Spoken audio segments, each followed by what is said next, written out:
Oh. Yes!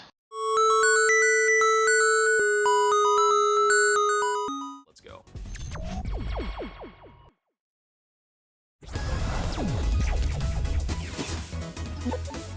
And let's see.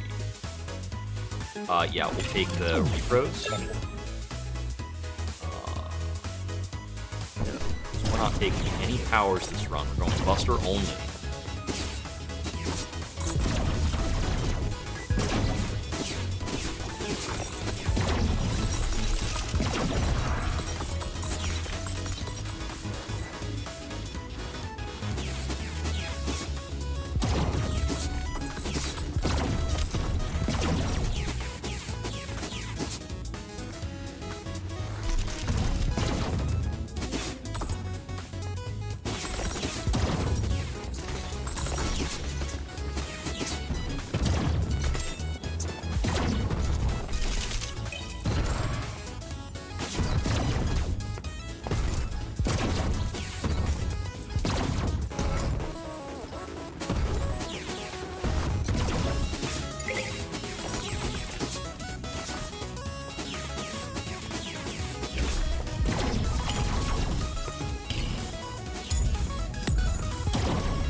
Don't want a Coragel. I'll take salvage here.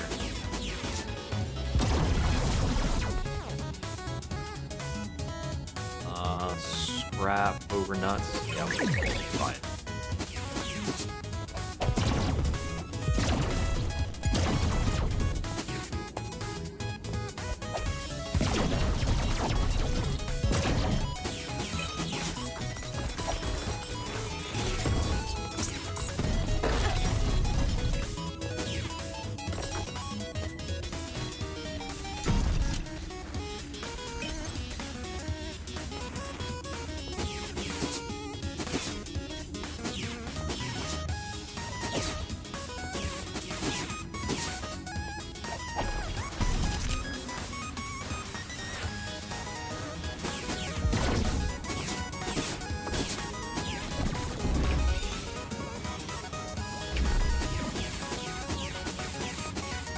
Unfortunately, one of my repro hits was Little Hoot, who does nothing without powers. We're not taking powers this run. We're achievement hunting.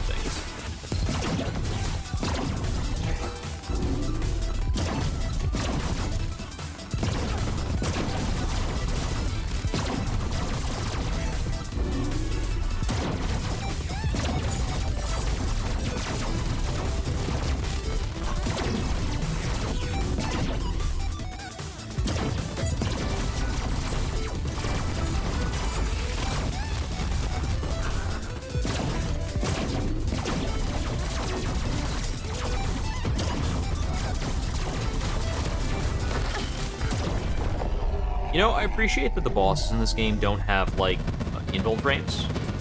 They just took that away. Because they're like, wait, we don't need to do this. It's like traditional. It's like, nah, not gonna.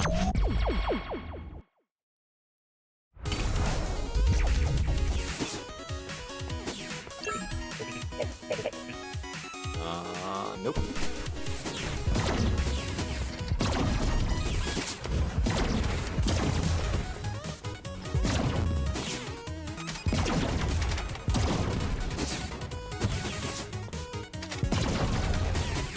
Also not going to take any gauntlets, but I can take glory zones.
We'll keep it contractor plus.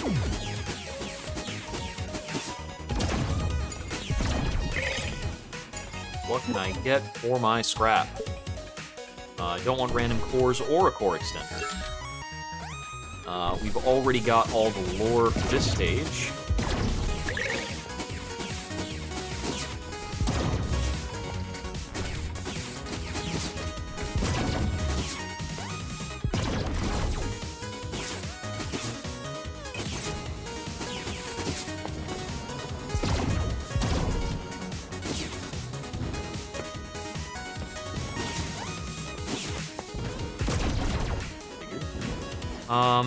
Yeah, that's alright.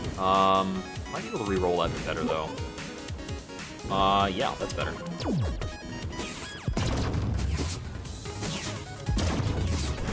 Got re-rolls now, like a real roguelike.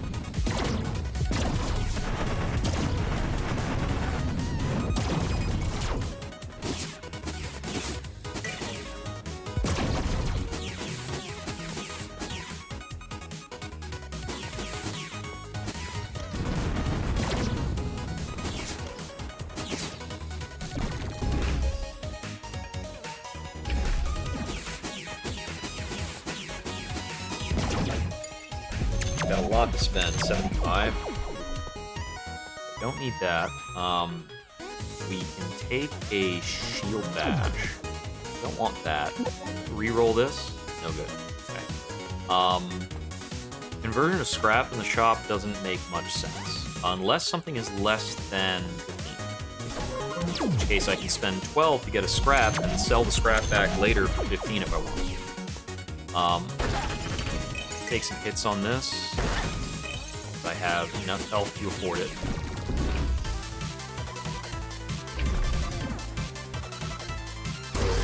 We'll get health pickups later, it's fine.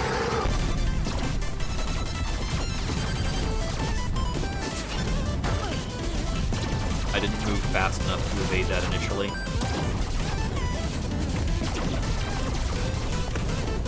I misread that attack, actually.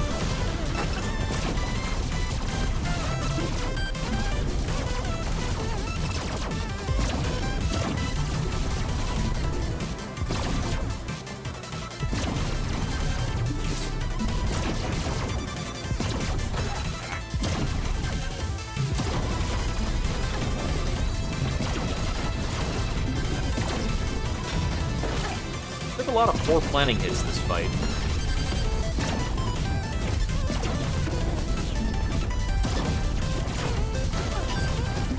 Okay, yeah, and his phase 2 can be a bit more of a crapshoot, but I feel like I could have done better.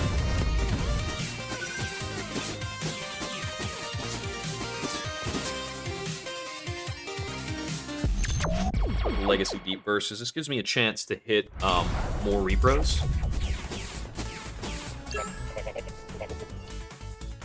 Armorial Pod, yeah.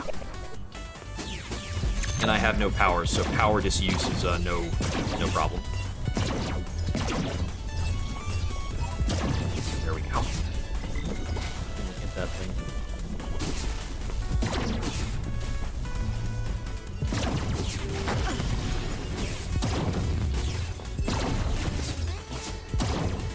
I need to stop taking silly hits.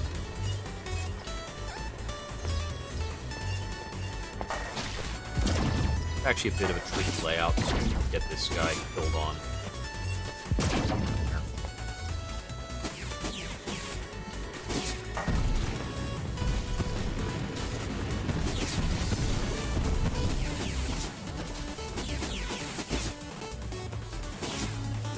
That particular chunk is good because it teaches you a mechanic.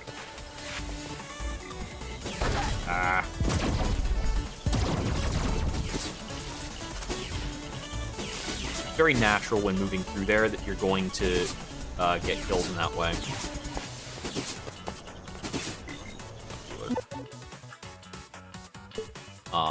That's worth.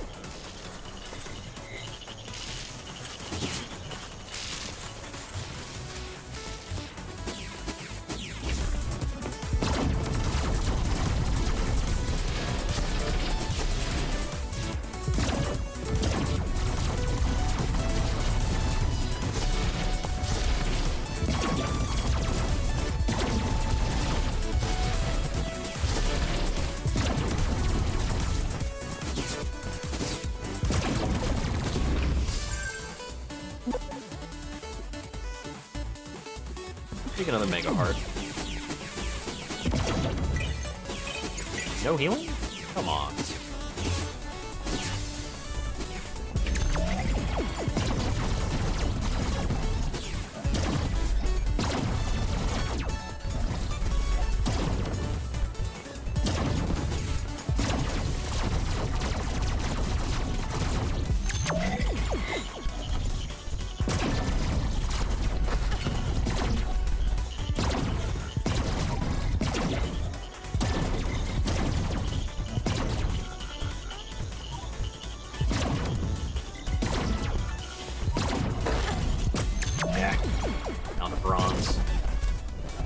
It's usually difficult to clear these quickly without powers, so I'm not too surprised.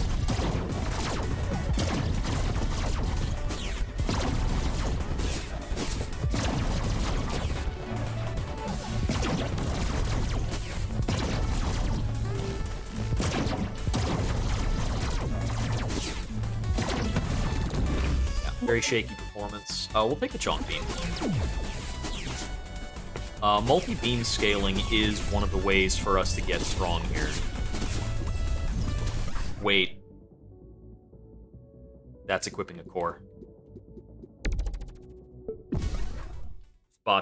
Just botch the coreless run. NBD.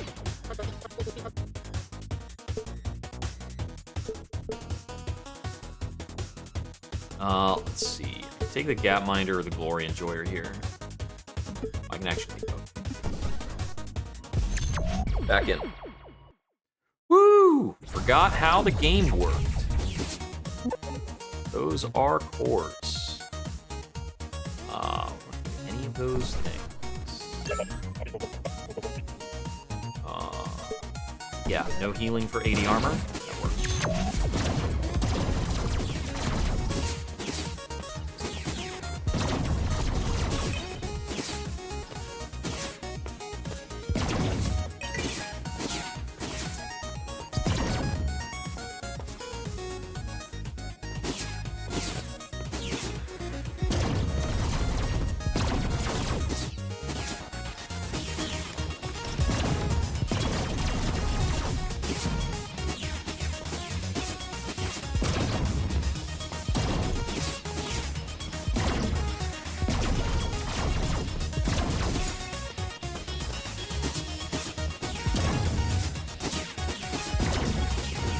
Care about gauntlet zones. Aren't gonna get cores.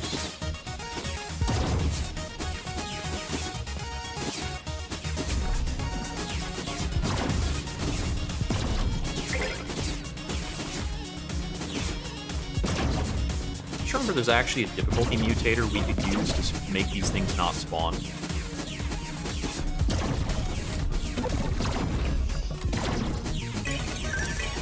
That would actually make this run better. Random repros, pretty good. Defending charge is a laser, okay.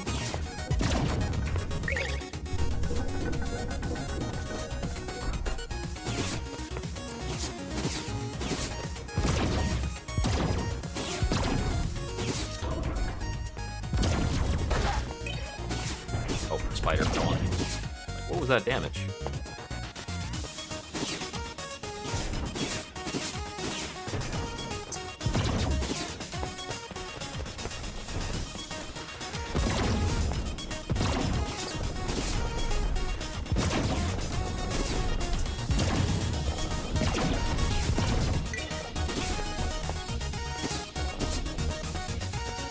Might be a chest down over this way. Botched it. My impatience! Come back to haunt me again.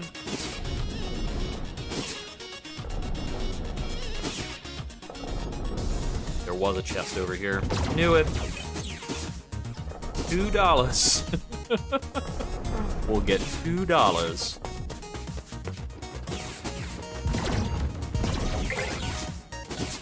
Right, Mammoth effect. Should be the boss. Awesome.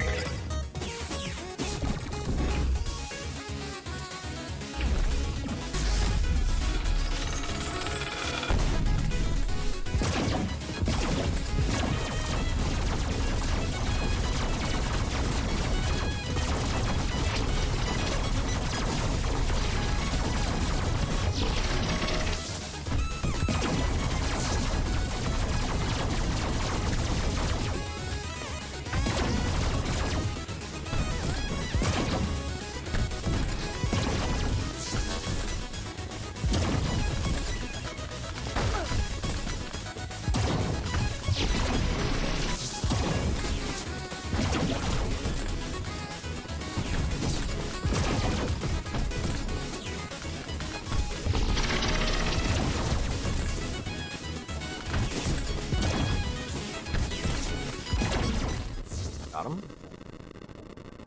And I got a big batch of armor to boot. That's a challenge. No powers today. Good to knock out Penumbra early. Need to knock out Gravity early, ideally. Platforming on that stage gets really rough. Well, no, actually, Gravity doesn't get that rough. It just gets confusing. Legacy Deep Burst is rougher platforming.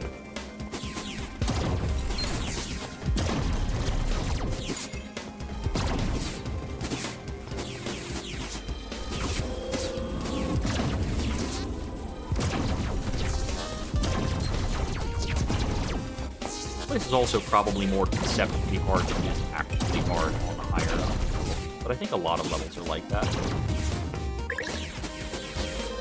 They get tricky, but the difficulty is mostly about the ability to read the level gets a lot harder. In a lot of cases, the enemy spawns. Let's see, killing him gets fill auto tank. Sure, do it.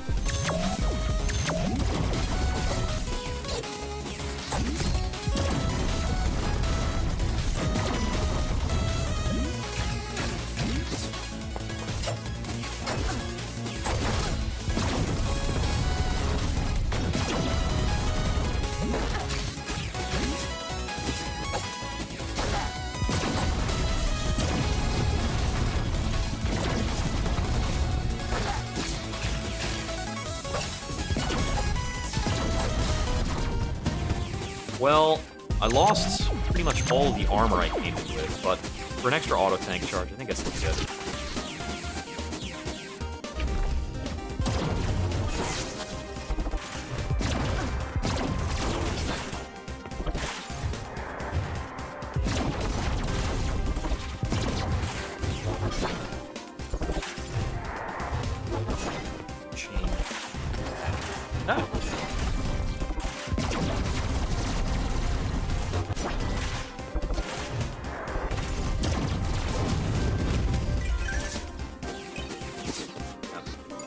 That was an easy setup. Extra scrap. I'll take a reboot. I think that's a duplicate reboot, so that should be stronger. More lasering. Oh, keep my Gapminder, thank you. Particularly good to have Gapminder on no cores run because this is one of those annoying layouts. There we go.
Alright, let's get this to the boss.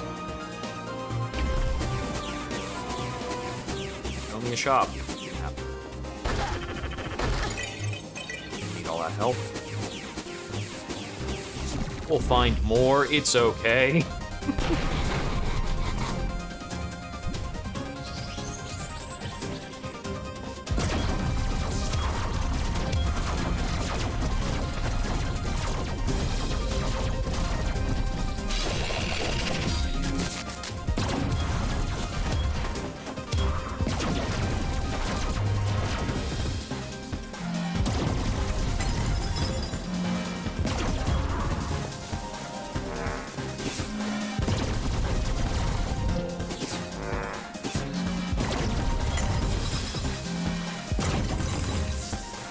good.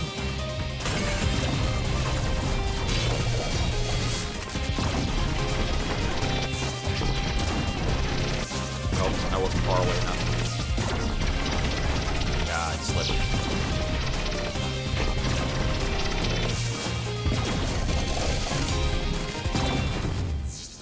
Whew. The reboot is kicking in a lot of damage. Having that alongside the rotary shield is particularly nice. Let's take out High Vault before our platforming gets too crazy. Enemies deal more damage for Charisma Protocol. We'll take it.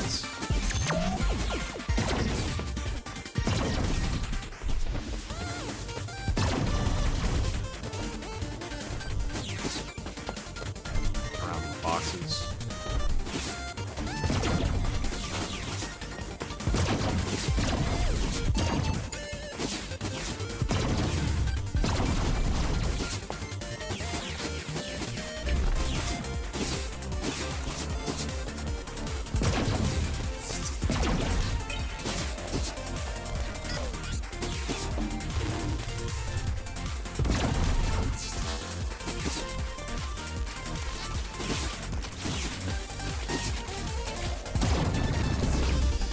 Okay.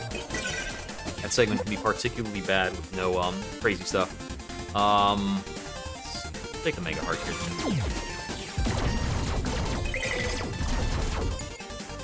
There's our health back.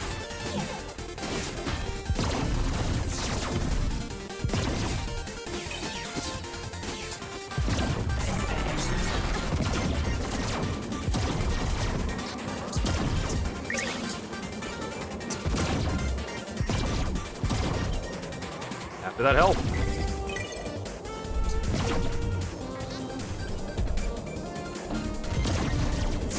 Oh, got a very safe lap. Nope.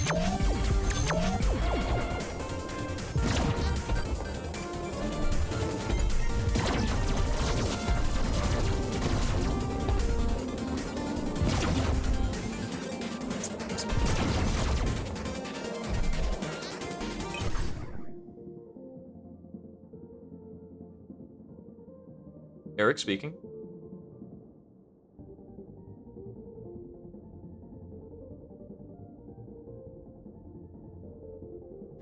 Dead silence. Also got me to say my name on stream. Oh no! Oh, problematic.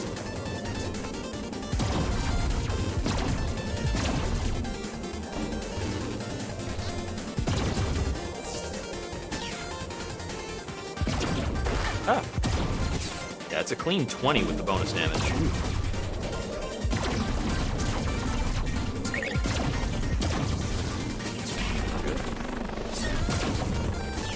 I took 2 hits in the whole area. One just now and one from one of the knives really early on.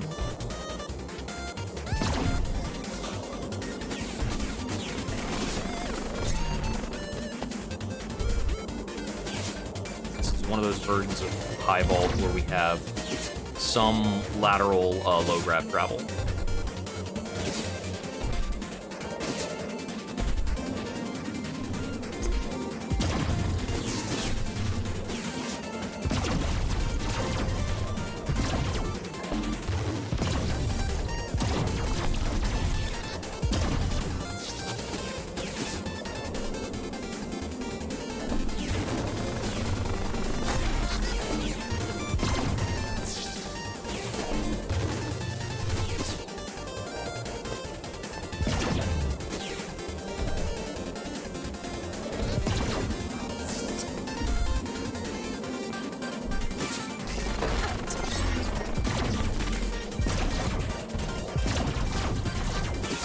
Not really respecting the knives.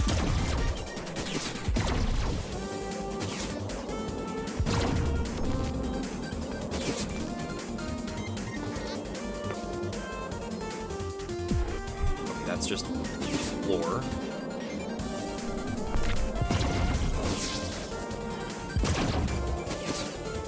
Not getting that help.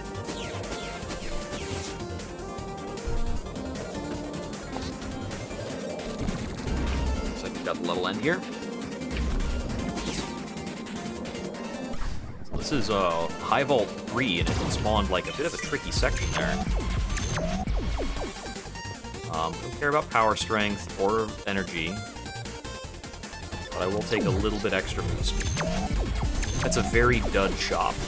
Like, not a lot to be excited about there.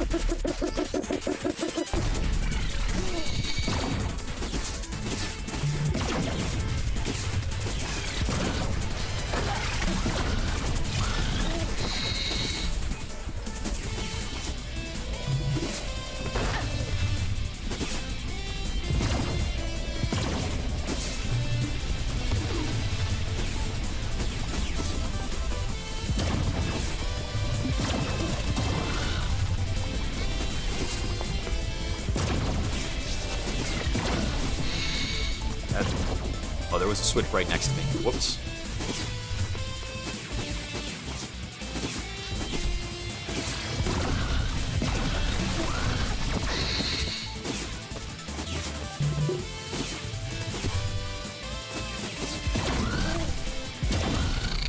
There we go. Okay, the bonus damage I took there might not be worth a Charisma Protocol. We'll have to see. We do have a bit of scrap to work with.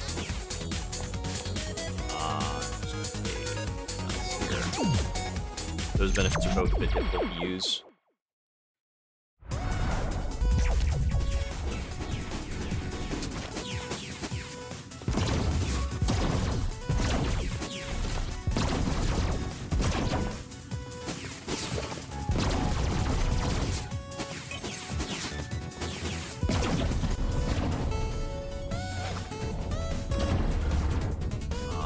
Nut replicator? Sure.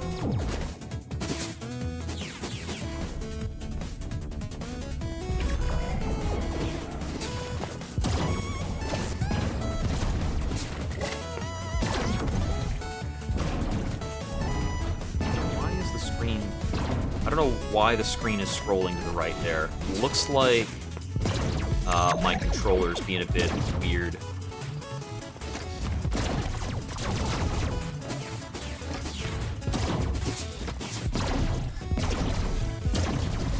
Oh, this is actually a don't take damage wave, not a timing wave.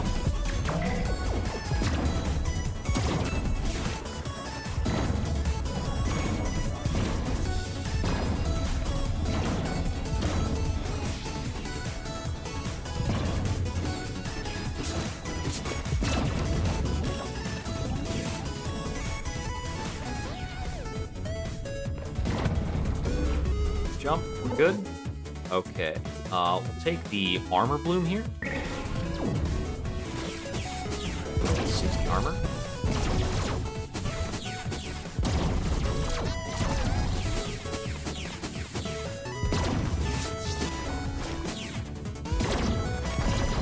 Lots of just fish.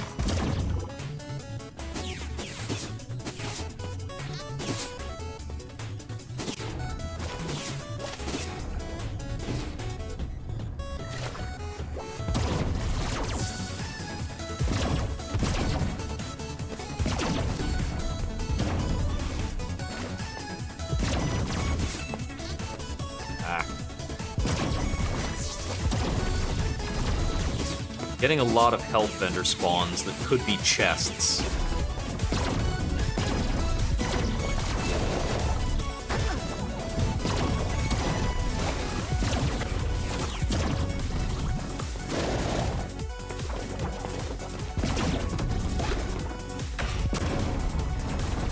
Controller stick drift is really bothering me. May need to...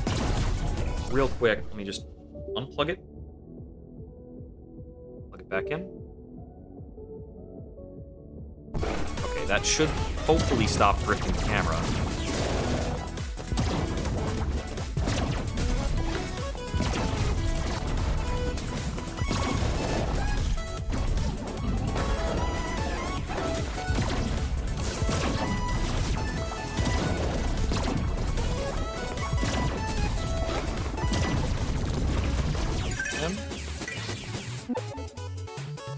Random repro or more damaging repro. I want to take more damaging repro, I think.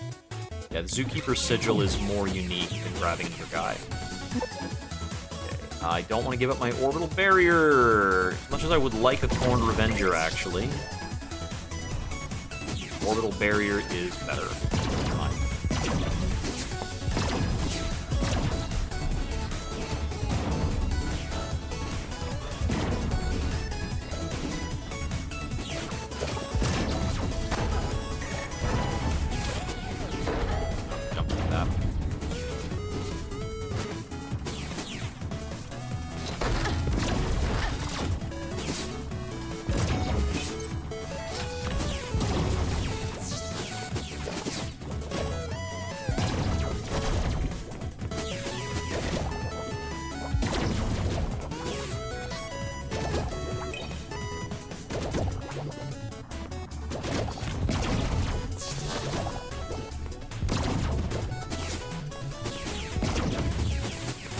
I'm a little bit better at not having my mind upended when my character is upended like this.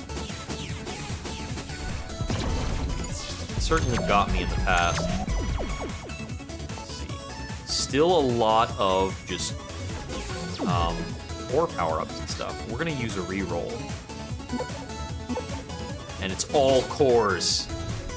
Everything. This is actually, converting that to scrap is actually a game. It only costs 12. That leaves us with still a bunch of unspent nuts. And some unspent scrap now, too.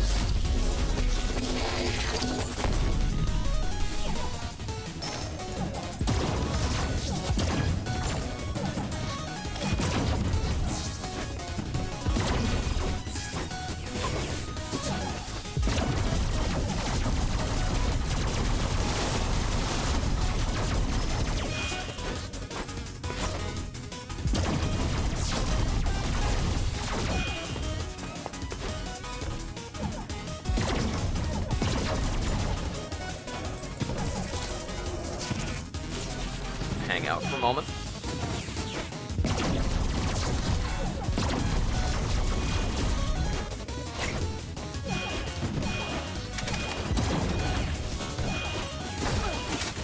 Ooh, crap there. Wait, why did that gravity swap me? I didn't think I was close enough to the side to get swapped.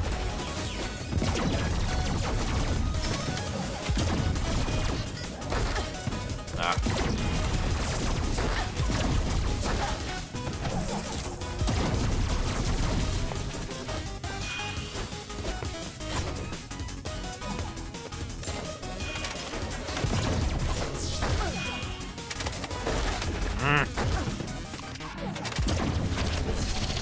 Is repro hanging out there, and some of the stuff stuck in the wall pinning me in, but that's like the problem with that fight. Like that's what's gonna get you. Yeah, take a Remnant of Spirit. I want to knock out the Legacy Deep Burst, so we get a shot at multi-repro pickup.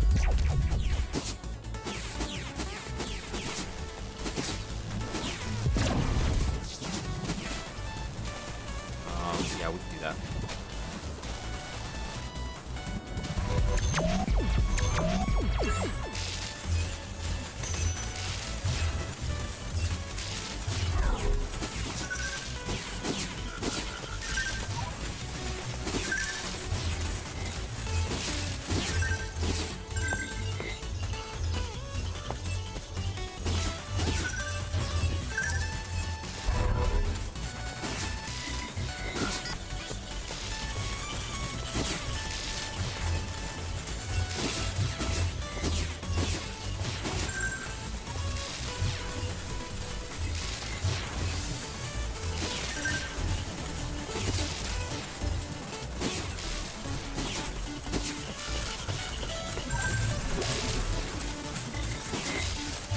Ooh, no damage. Got there.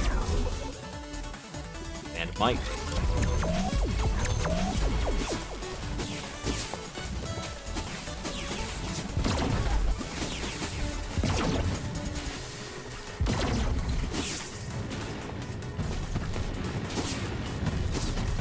Already got all the lore pickups in this stage, so we don't need to sit on the lore. I could get into the lore in a bit if folks are interested. There's a lot of stuff going on. It's like more developed than the last game. I mean, the last game was just kind of, it's Mega Man, two like rival doctors, blah blah blah, sort of thing. If I remember right. I remember it went to space for some reason. Well, we always go to space. I think it's just because there was a space lab. I can't get re-rolled items or immediately acquired. And I don't want to get Sonic the Hedgehog mode, because we could totally die like that.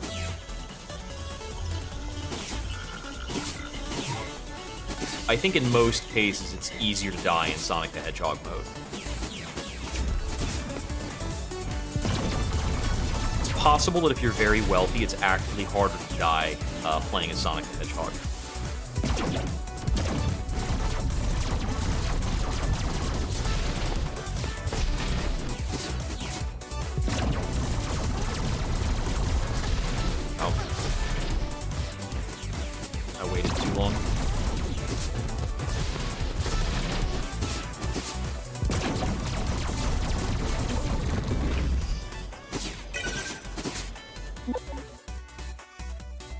Armor dropping is pretty good.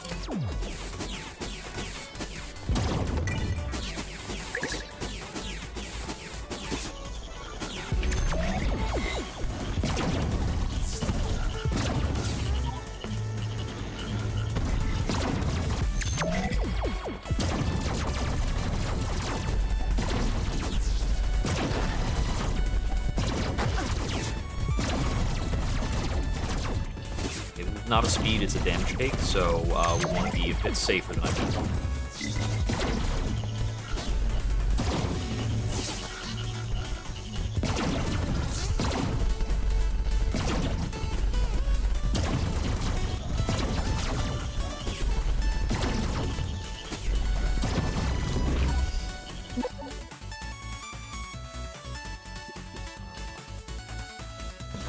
Take super weight.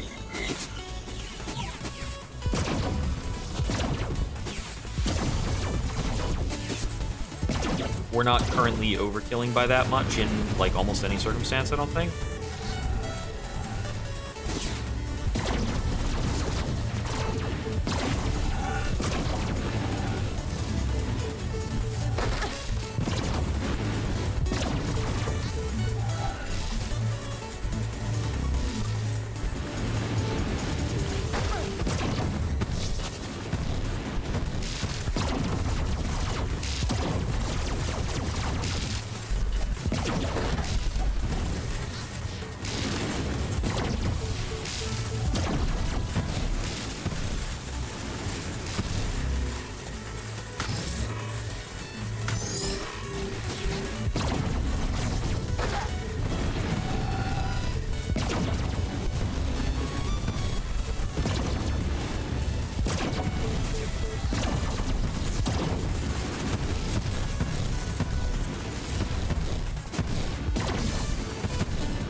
First pretty much always has a segment like this where you're like descending, dealing with moving blocks, and a bunch of lasers at the same time. Whew. Let's see. The Fitnessgram Pacer Test is a multi-stage aerobic capacity test that progressively gets more difficult as it continues. How's that?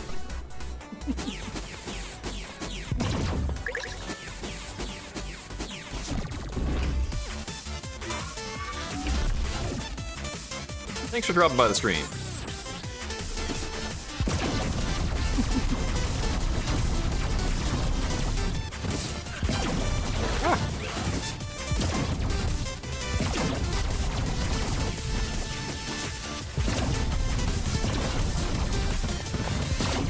I love that this guy's boss fight music is, like, kind of Mettaton-filled. That might just be my impression. Honestly, like, the music for this game is so clutch, which is necessary if you're gonna make a Mega Man game. I realized recently that, like, the secret stages have their own remixes of the stages that they're derived from. So you've got, like, stage music, boss themes, the extra stages. It's wild.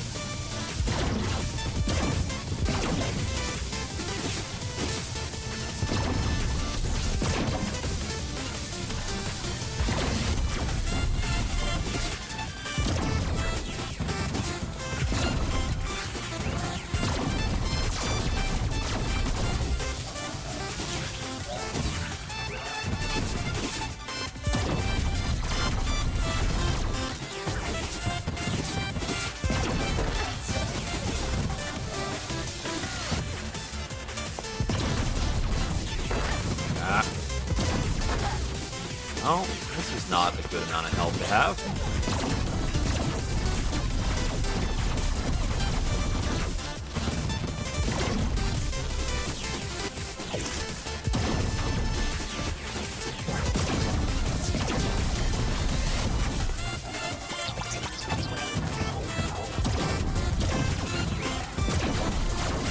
We don't need no stinking E-tanks. Not yet, anyway.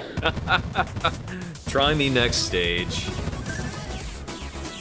Alright, let's see. Remnant of Wind, aerial hits grant a cloud jump. I think that's good, and I believe I can take that. It's not a core or a power. What are we willing to have as our last stage? I want to take out Zen Primus. Zen Primus' stage gets really nasty. In particular, the mini-boss for Zen Primus gets really rough.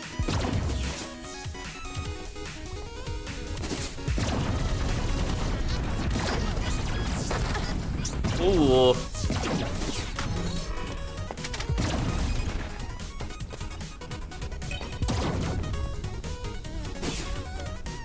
Yeah.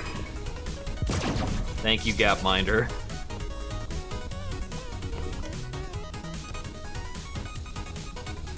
We do have more E-tanks than we used to. You are able to get... You are able to get a second E-tank as, like, a meta progression thing. So my Gapminder burnt out, and I did fail that, so... bleh.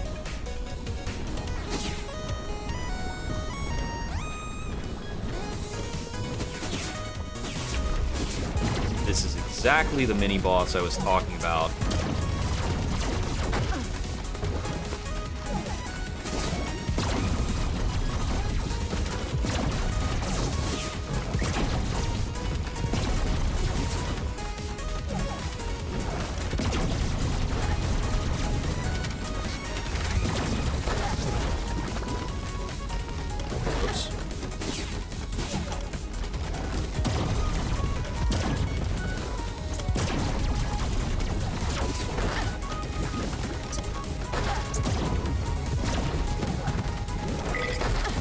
Guy's tearing me up. There's nowhere to friggin' stand.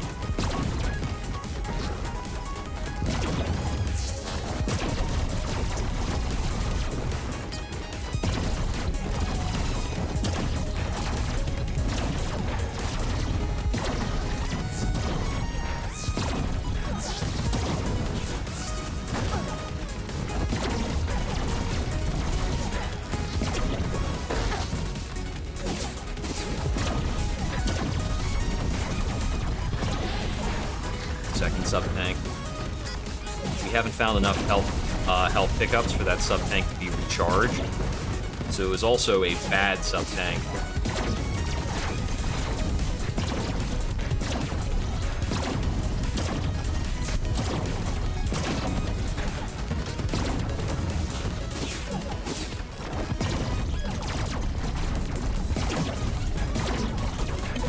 Got him. Whew. We are in a pretty bad way. Vita Boost or Vitality Scavenger. I'll take the Vita Boost. It's more immediate health, and that can help us recover. Coup de Grace does nothing. We're not picking up powers.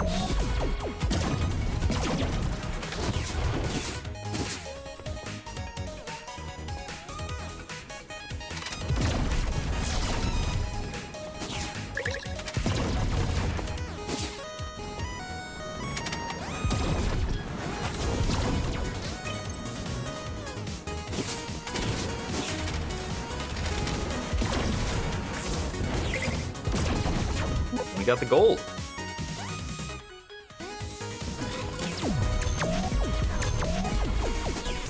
Max health.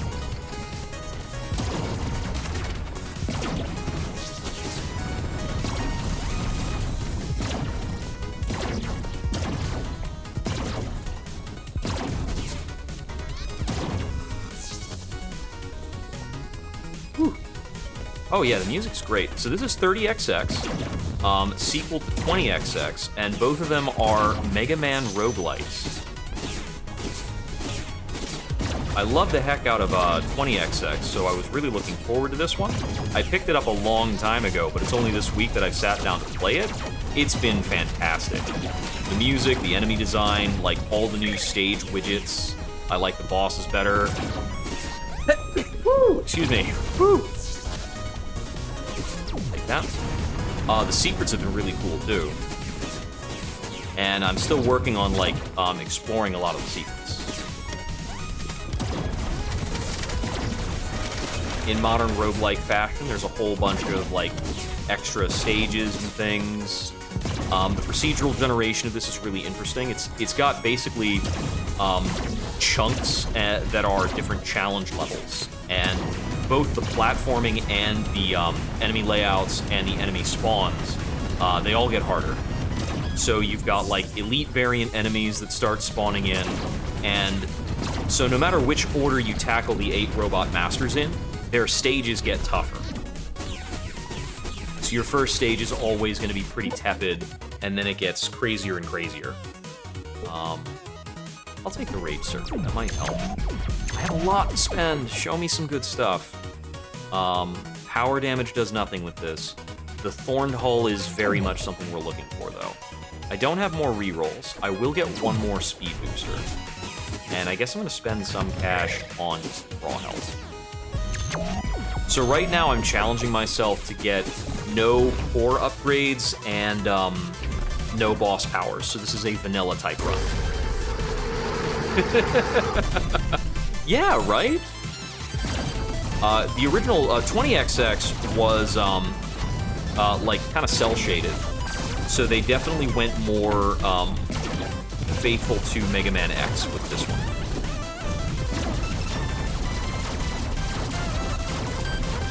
You got like that high def pixel art thing going, and I think the art style looks better ultimately.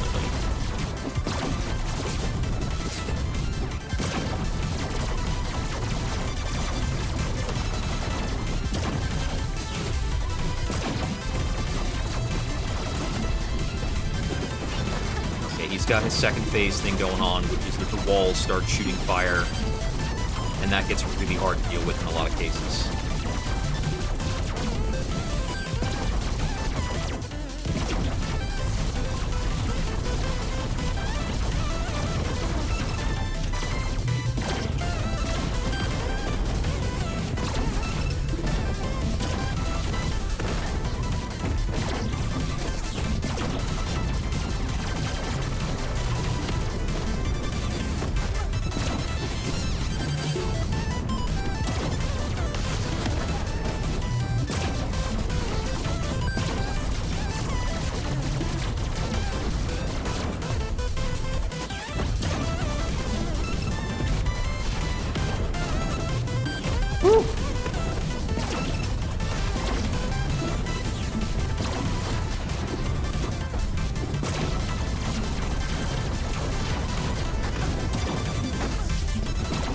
Okay, whew.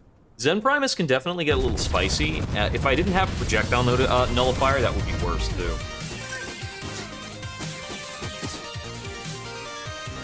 Oh, okay, so something spawned here that I've been looking for. I've seen this happen a couple of times, where, like, this has an outdoor. Does that not lead to anything? It might be the case that I need a mobility adjuster to really get at this, whatever's going on.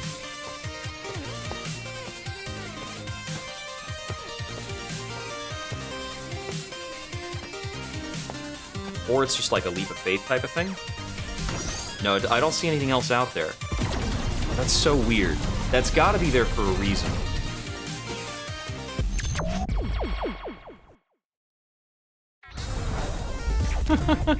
That's a funny thought. Yeah, it's like the difference between color palettes in a lot of cases then. Like the cartoonishness of something versus it having that more like detailed look.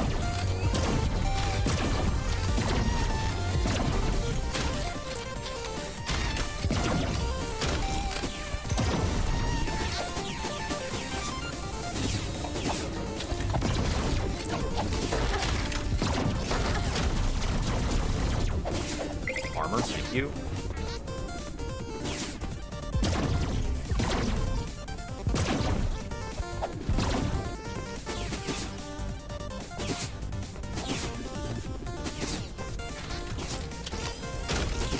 Okay, so there's a sound cue when reboot is primed. I'm hearing a little eh.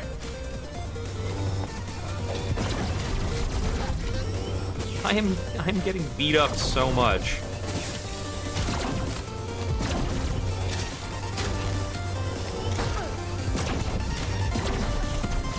This build is not particularly OP in like any particular. There's nothing that's terribly strong going for me right now.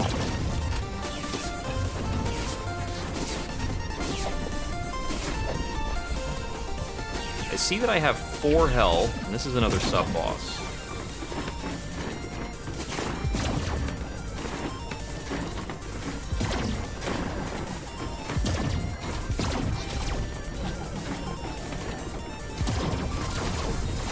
That got me.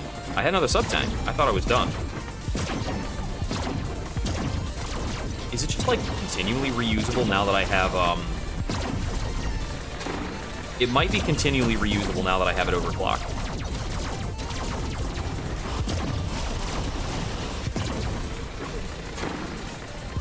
I thought I only got 2 uses of it per run. But I guess now it's the case that if I, get over max HP, I can just stockpile. Core Aggressor is exactly what I needed. Now I'm powerful. But I'm only powerful in terms of attack damage. Okay, now I'm powerful and moderately healthy as well. And then I blew myself up a little bit. That's okay.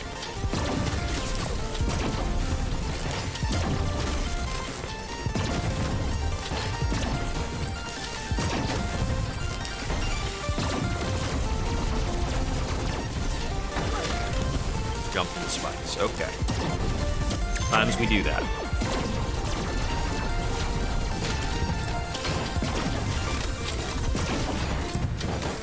There's a lot of nitro being tossed around here.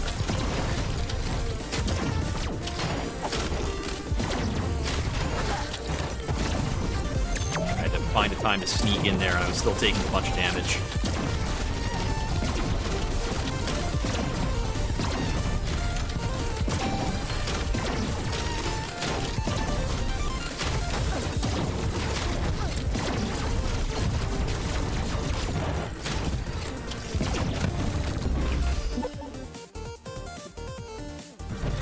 Excitement engine.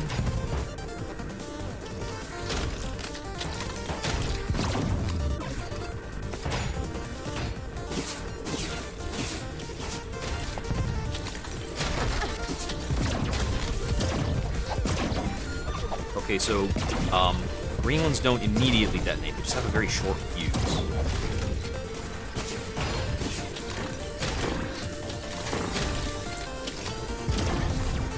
Down to 10 health.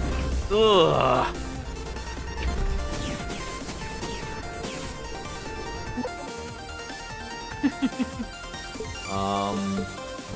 Enemy kills for. Oh, thank you. Health, sweet health. Okay, we've got 50 health to fight the boss with. 50 health and no explosives.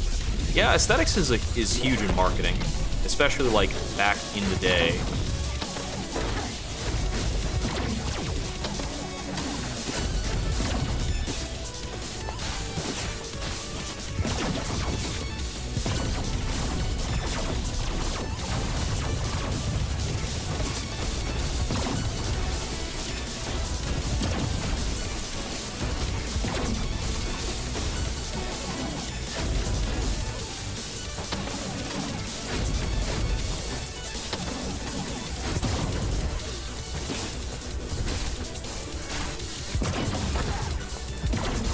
what hit me there. I didn't see it quite right.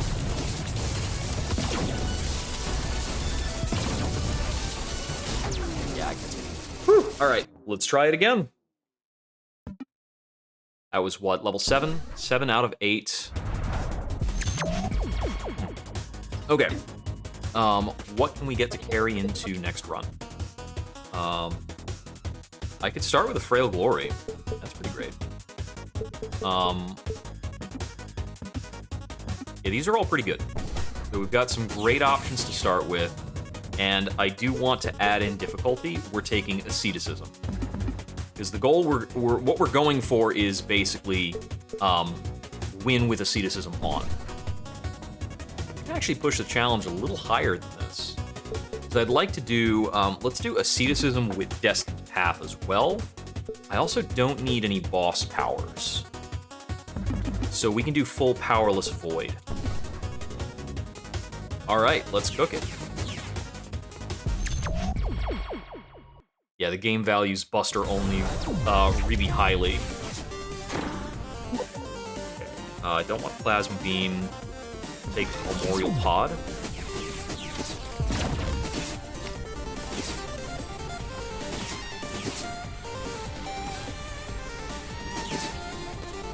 Yeah, this set has our charge attack doing like 50 damage off the cuff. That's like stronger than our entire last run.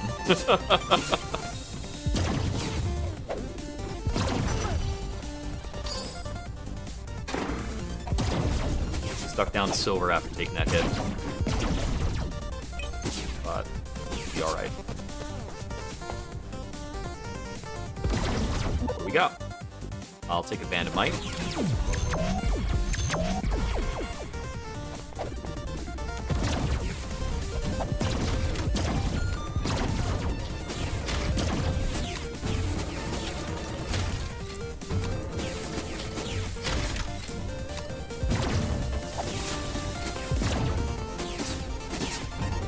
Oh, after this run, I gotta show you guys something.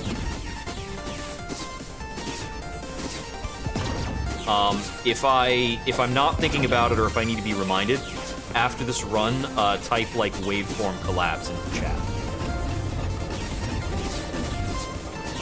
And I'll show you some cool shit. Bayonetta game for the Witch Hunt. That sounds pretty cool. I mean, honestly, yeah, like, if we're being faithful to Bayonetta, you should not have more games set after, like, Bayonetta 2.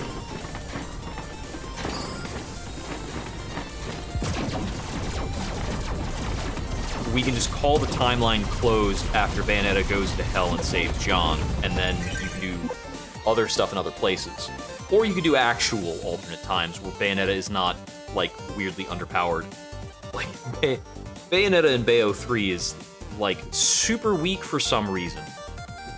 Armor scav here.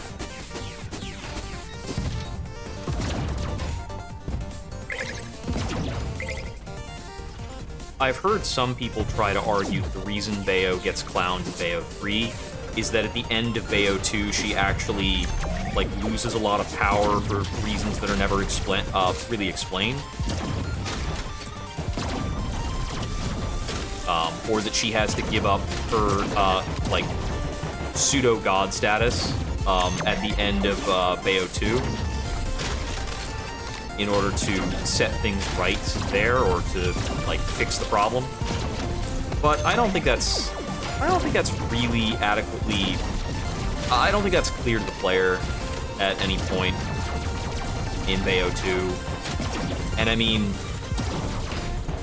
why downgrade the character after, like, if the ending of Bayo 1 is that she has the kind of apotheosis and rises to the godlike state, why would you backtrack her? It's so silly. I'll take the Thrift Actuator here for the greed. Excalibur is a really good pickup for this run challenge. But we could feasibly find better in the shop. We've got 50 gold right now. Yeah, anytime you lose your crown in spikes... Orbital barrier? Anytime you lose your crown in spikes, you can pick it back up by taking damage and grabbing it during the invul window. If you lose your crown in lava, you're pretty much screwed, because lava or fully unwalkable surfaces will teleport you back when you land on them. So you have to land on your crown in lava. I think your crown doesn't actually drop in lava. Anything that teleports you backwards, I think, doesn't count. Take an armor roll. I'll re-roll this. I'll take a doppel gel. Copy Band of Might. It's pretty great. This Band of Might is a pre-multiplier bonus, so all of our other multipliers are factoring on top of that, making it awesome.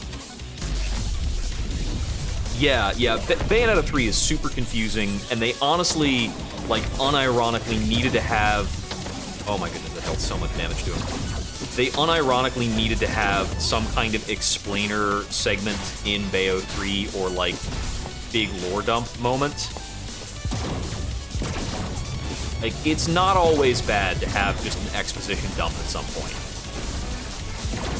I mean, Bayo 3 gets its exposition dump in pretty much right away. They're like, we're going to this city for this reason, and blah, blah, blah. And there's very limited other exposition dumps along the way, things that Bayonetta offhandedly says, her flashbacks with Jean, and all of that is actually pretty effective storytelling when you get down to it. There's not a problem with any of the storytelling in Bayo 1. So it's so silly that Bayo 3 is such a downgrade in that sense. Like, the people who run the studio, they weren't this bad at this before.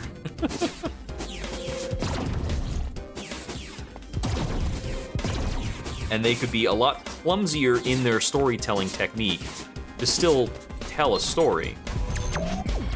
It feels for me like Bayo 3 was made by, like, bad Bayonetta fans.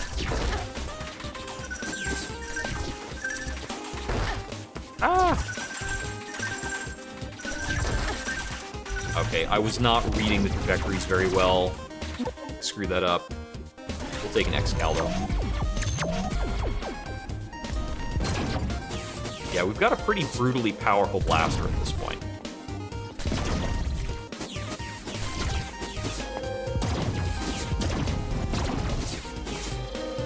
Yeah, I don't think I've ever had this much damage in the basic Buster.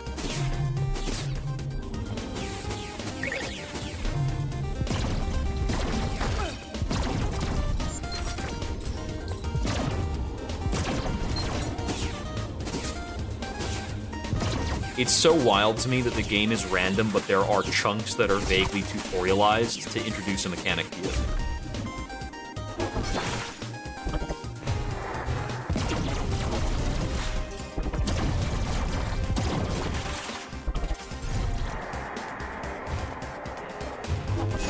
Ah! I shouldn't have gone there.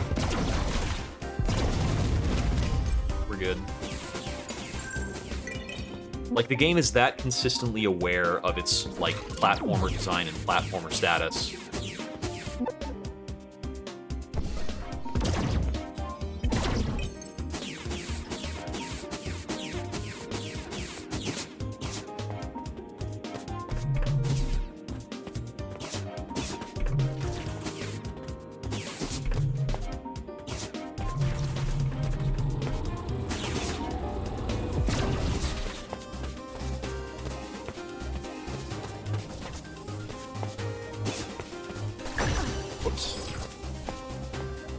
Crown.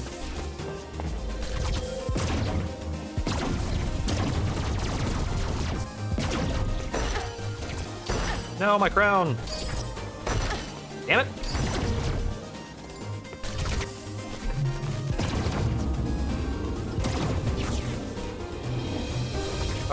Yeah, let me just come up through here, so I'm not dealing with this guy in the middle. Okay, I have to do it this way. There we go.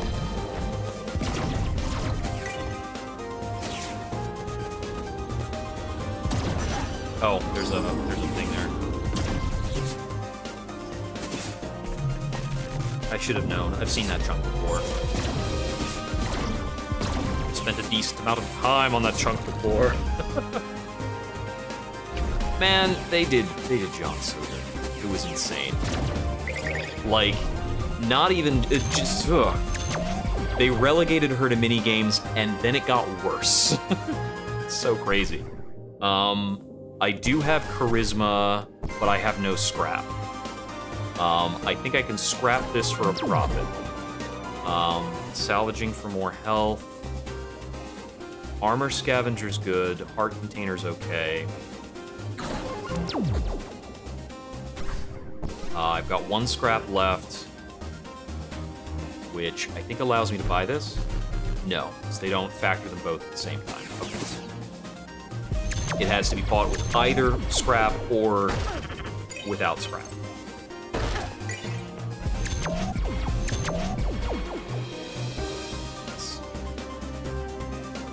So then if I scrap this, I can buy this, right?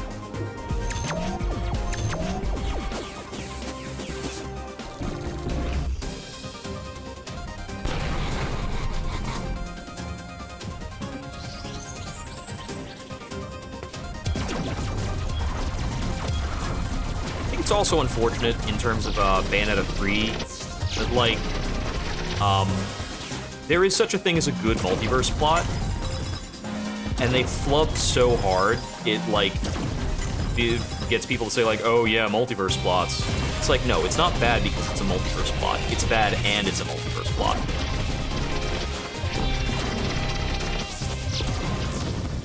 This game has a multiverse plot, but it's a roguelike. It makes sense for it to have a multiverse plot because you're naturally going through multiple iterations of reality. So being multiversal is actually an explanation of that can put the stakes back in.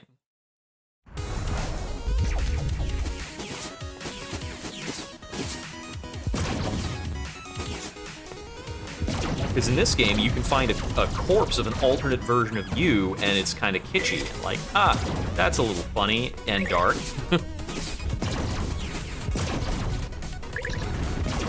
And the final boss is a version of you that decided to help the villain. There's actually a lore note about the final boss that says, like, yeah, every version of the villain tries to convince you to switch sides. They didn't need many of it. It didn't need to work many times for their plan to be okay.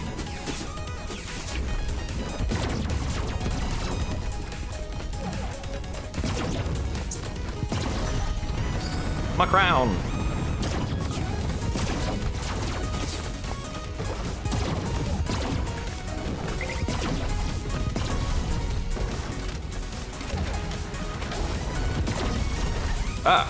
Oh, he moved to the side because he got hit by something. By an enemy? By an explosive?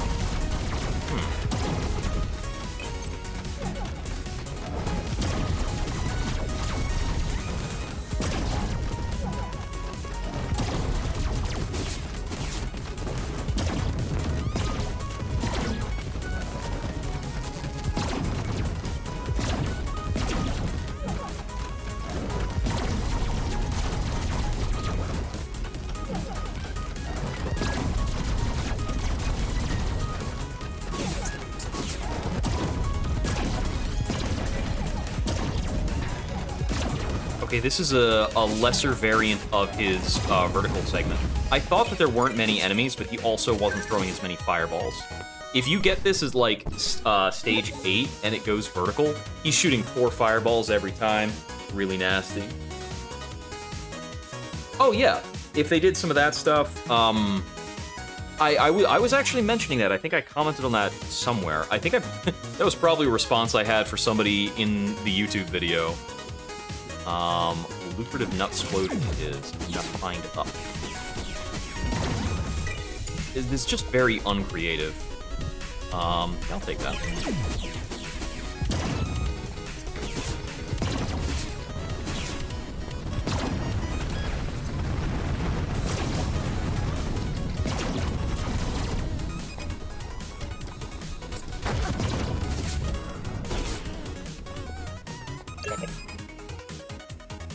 Regenerative plating for concussion damage. Concussion jamming is actually really nasty in this level.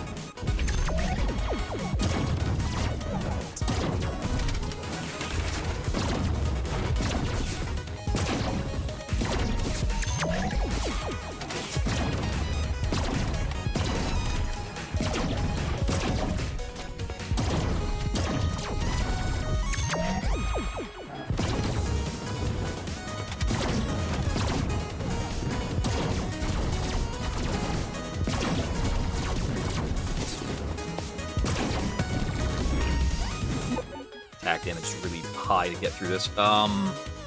Excalibur's actually better than Contractor Plus for this challenge.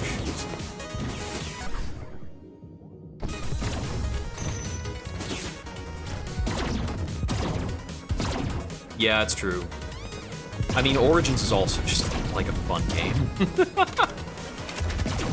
Like, I played through Origins and I was trying to figure out, like, what's the formula here? How does this connect? And it plays a lot like Okami.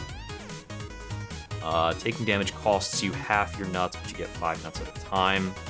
I could possibly take that right now.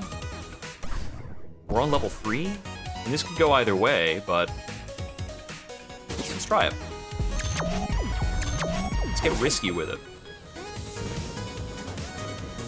You know, gotta stop taking damage like a chump.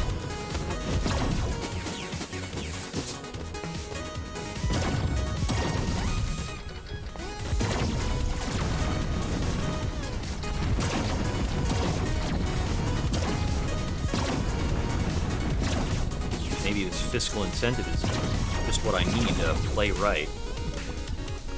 I can't get that pick up. It's in the lava. Now, Bayonetta Origins really slapped for me, especially because they nailed the end sequence. Scrap bits to repros, heck yeah. Do I want to scrap Might Band for... I should have scrapped the Band of Might and then picked that up. Because, getting 2 more random repros out of those scrap bits is probably good.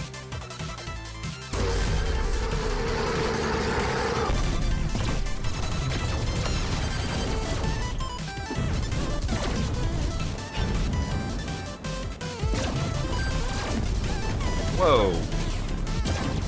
Oh, I'm killing him that fast. I'm like, wait a second. He did fireballs from the floor super early. What the heck? And yeah, he's basically dead.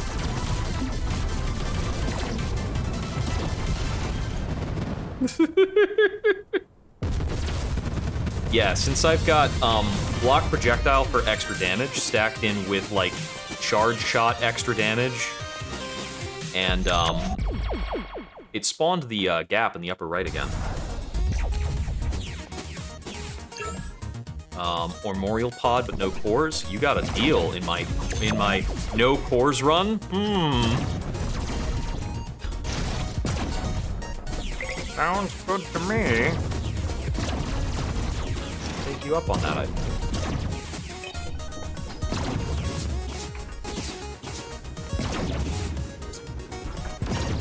I don't know if you can see it on the camera every time it flies in front of my face. There is a gnat, like, hovering around because he likes the stream lighting setup.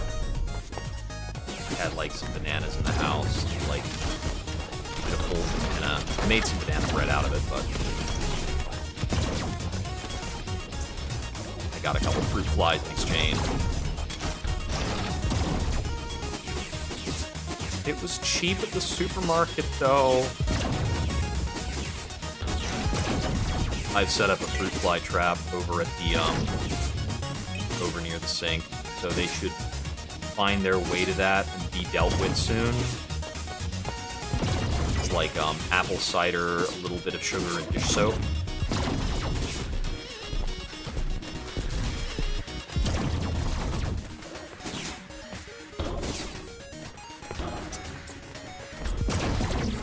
No, I lost 17 nuts for taking that hit.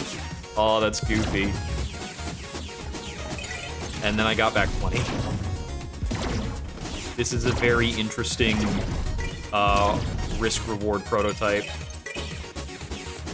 I forgot that I also had Nutsplosion, and the fact, like, those stack to the nuts.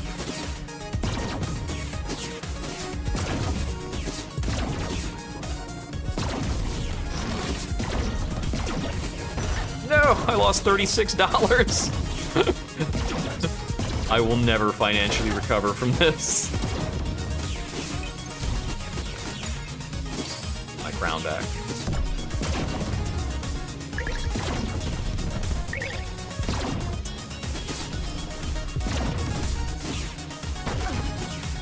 That was bold.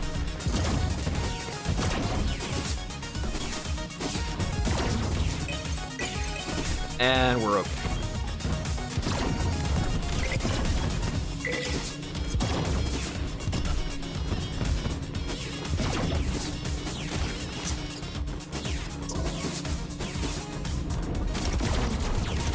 Stonks! They only go up!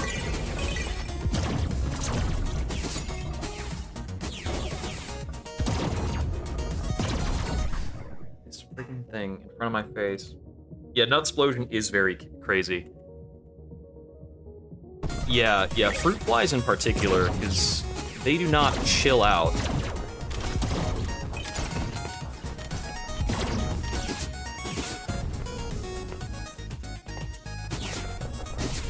Now I have $94. Face Smasher, thank you. There are some humorous, like, drop items in the game. Yeah. This only looks daunting. I think.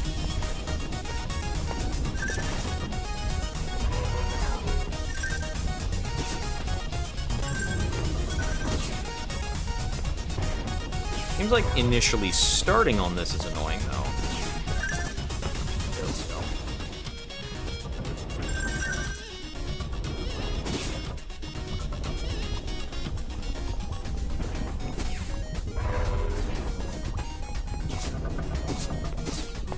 No lag, please.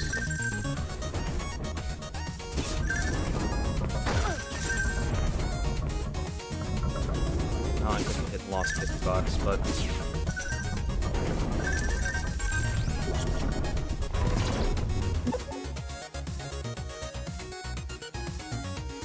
Oh, I wanted Power Purist to... Oh, well, no. Power Purist doesn't matter. It's only if you're...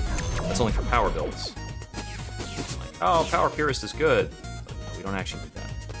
Lag, please stop. Please stop lagging. I'm not doing anything crazy this run.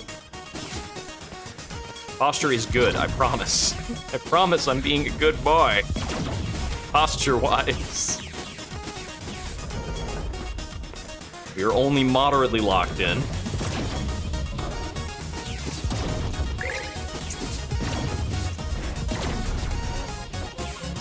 Oh, more scrap metal scavenger.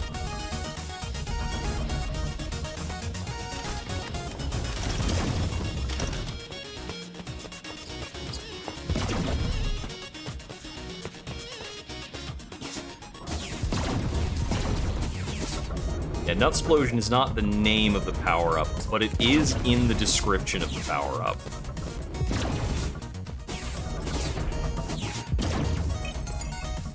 $10.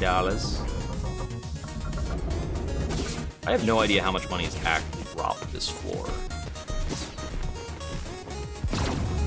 All I am aware of is my wildly vacillating pocketbook.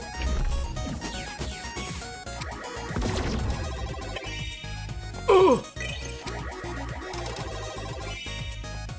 what's this one? Holding the attack button draws in pickups. Yeah, that's cool.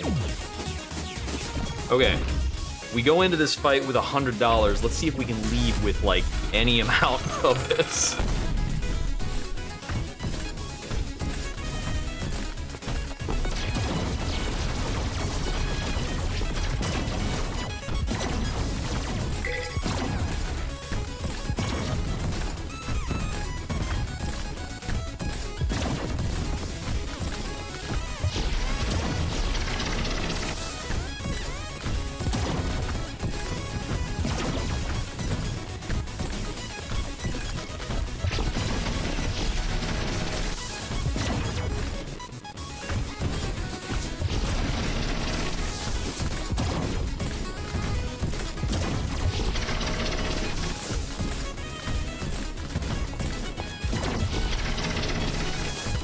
Got him.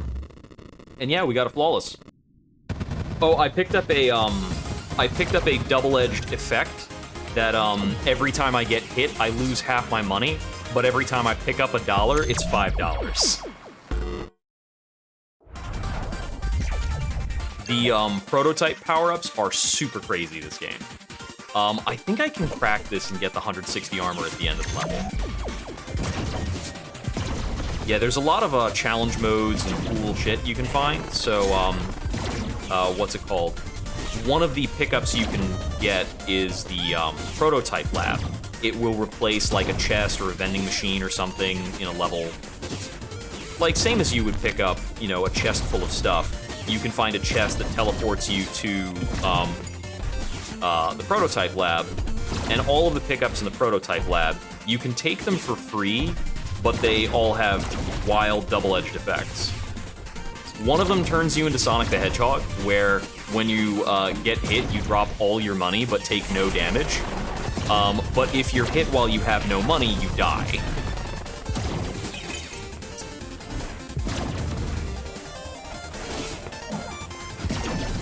There's one of those that re-rolls every power-up you're currently carrying. Let's see.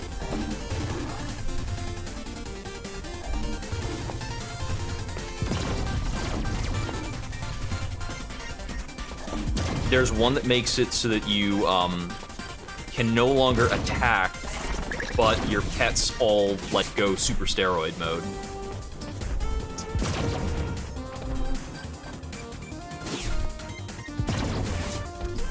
And that's like, you know, good roguelike shit. I need to wait for that bird to move, I think.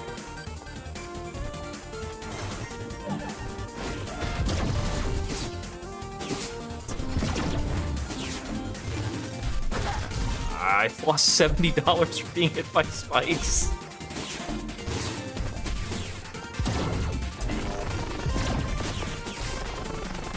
Lose half your money for taking a hit doesn't sound so bad until, like, you run around for a full stage without finding a shop.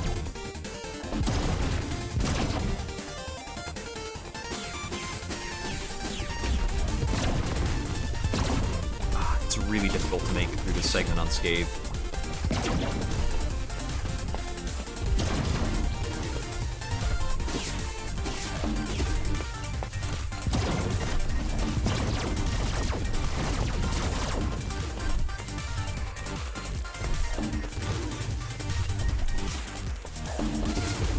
Yeah. And we're from $100 to $18.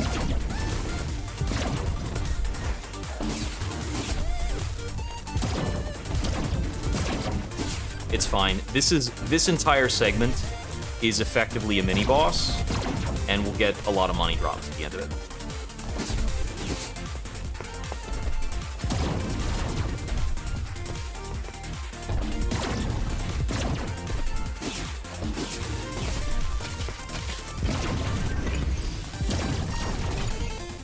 Back up to $50.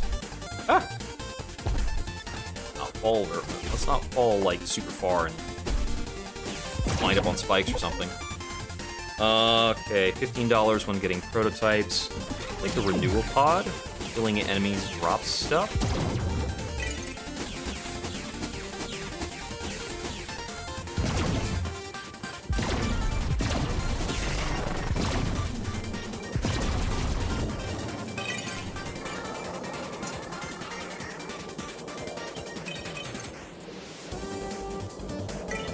Oh, I see. This effect that is charging pulls in power-ups. It's, while we're fully charged, the pull-in stops. So I didn't think this was very strong, and that's actually weaker than I thought. I'll probably scrap that if I see it in the future.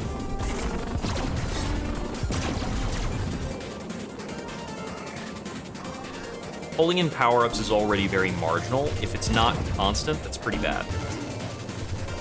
Unless it pulls in, if I manually hold down the button, maybe it'll keep pulling in even while I'm fully charged. We can test in a moment. I need to find my way through this friggin' area. I just lost $69 being hit by that random jump.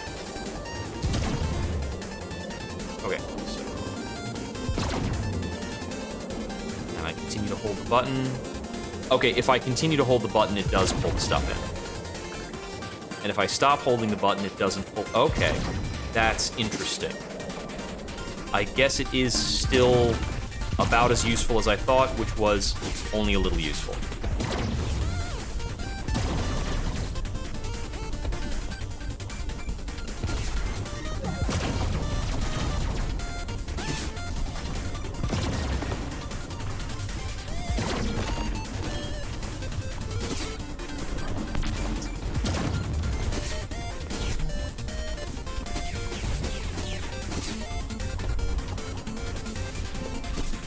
All right, boss time. Whew.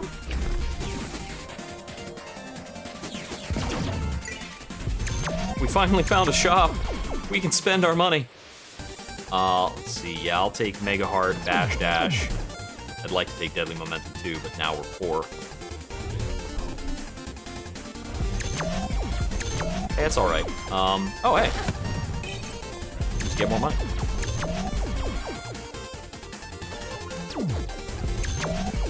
All right. There we go. Yeah, we wanna be spend out all the money we might lose before we fight the boss.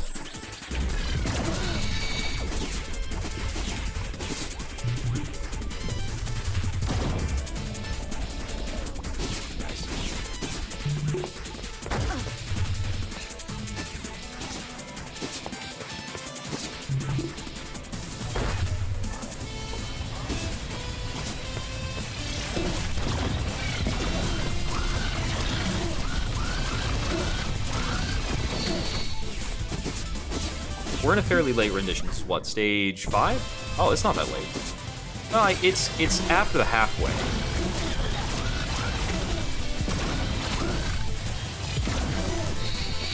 I'm being a little brute forcey here with Udo Mega.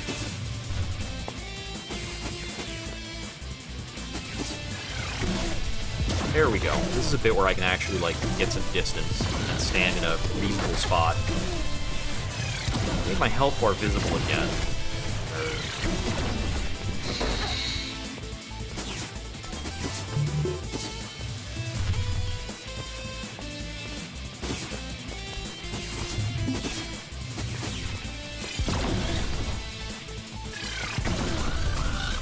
Oh, this chicken's pretty good. Alright, now we're back up to 188 armor as a result of the challenge we took to that stage. Sweet.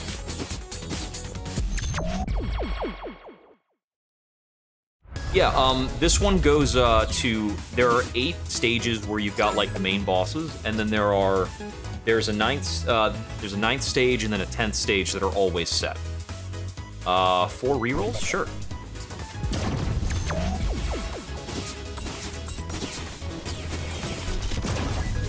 There is an endless mode as like an alternate challenge, but that gets like kooky crazy.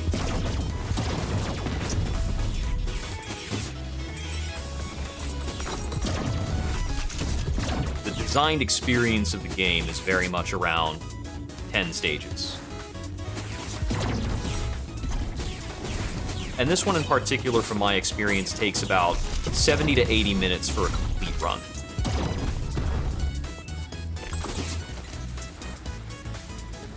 I tend to think with roguelikes, if it takes like a lot more than an hour, I don't tend to like that. It's a bit much.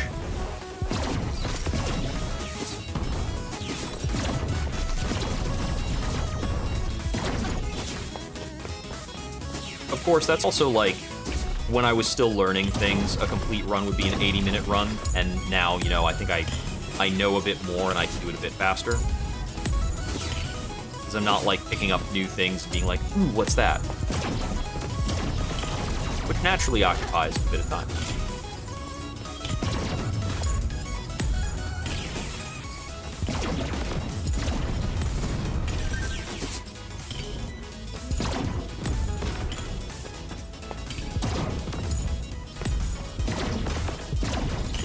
For my money, though, this feels to me like it's been the best roguelike experience for me this year that I've played. Although that's, ooh, spicy incident. Although that's a narrow bar because RoboQuest was really excellent.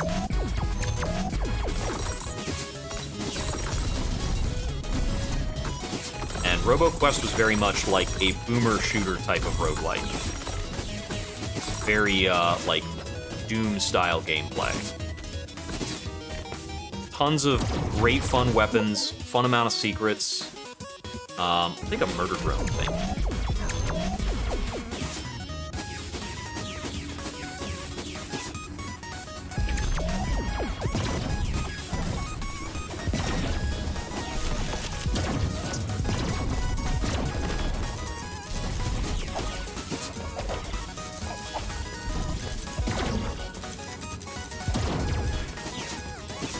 we're not going to get a very good bonus on this one.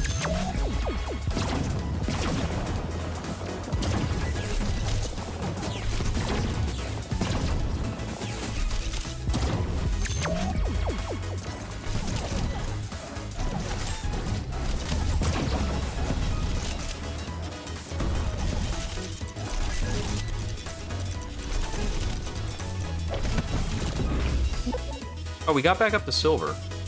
Crisis Overdrive.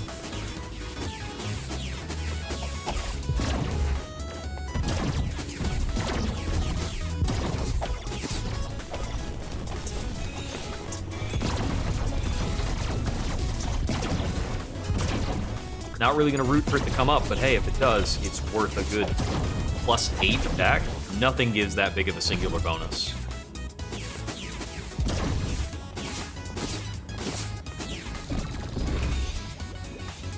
Thanks you for checking in. Hope you have a good day at work.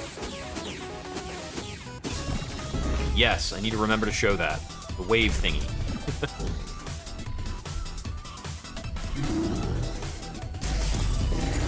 The sleepy armadillo boss.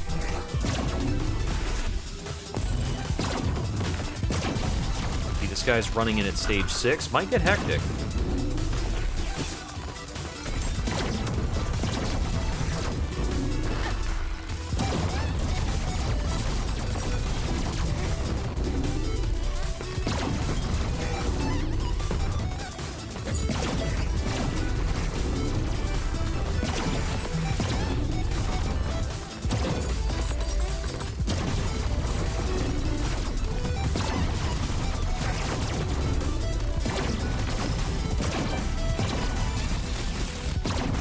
When I have the amount of attack damage that I do, it's difficult for something to actively feel too hectic.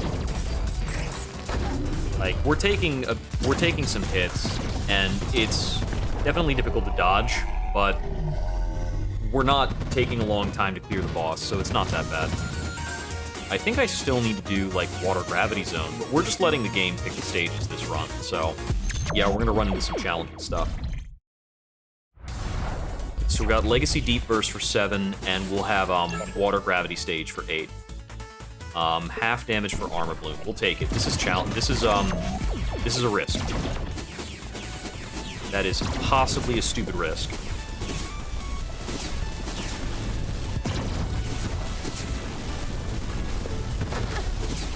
But our attack damage is high enough that I think I can lose a bit and be okay.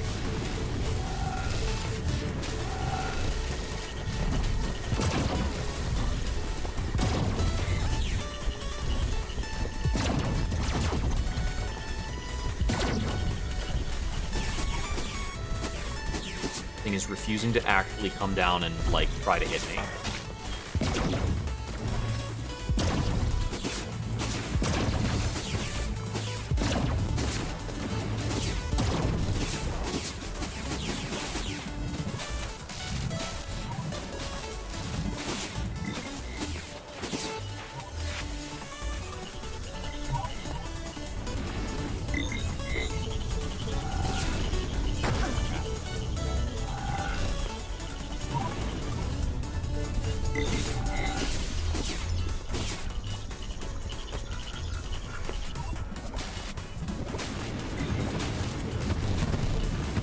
The Yoku block setup there was kind of tough.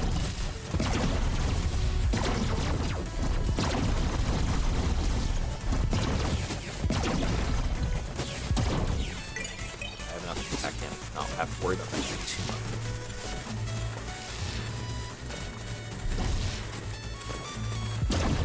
There we go. I missed an armor pickup. I think I can still go back and get it.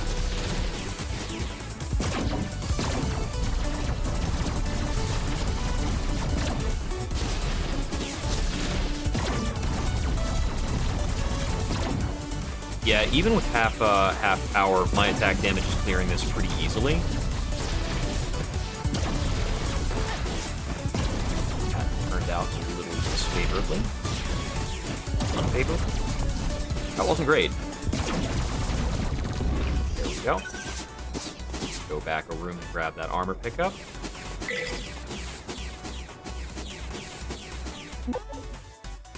Shopholic is really cool and probably pretty good for this run. Still have a good amount of shop opportunities left before we're done.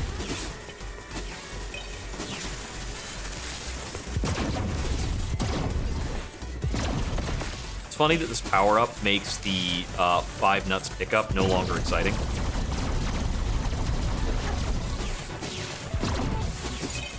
Those guys always drop a pile of cash, so that's pretty great.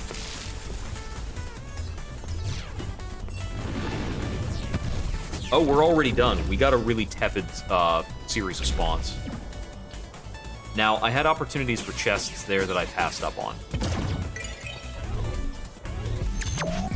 Okay, 50 to spend. What do we got? Power damage doesn't matter. I can't afford this Contractor Omega. Reroll that. Reroll it. Buy that. Can't afford the rest. Contractor Omega is super strong. I do have Charisma this run, but I've only got 1 scrap. And buying that would take like 5 scrap.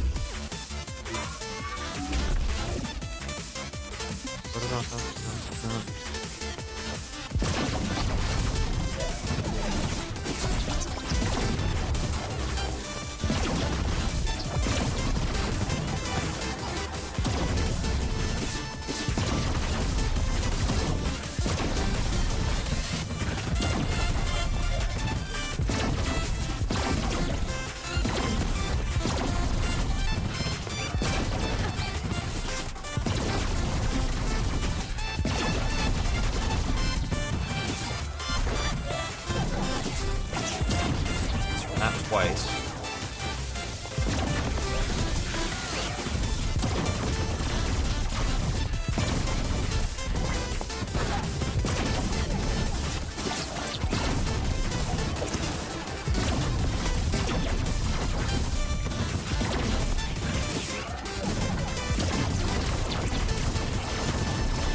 Yeah, I'm actually feeling the damage cut here. Damage feeling right ordinary.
I've gotten all my armor lost now.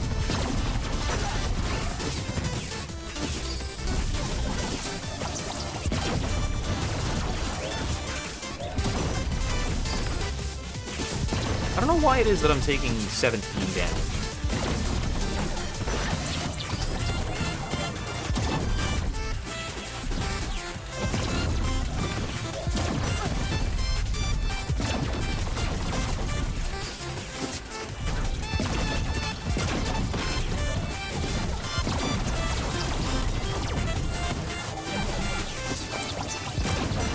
Maybe there's some passive effect for having the corruption level being at a certain state,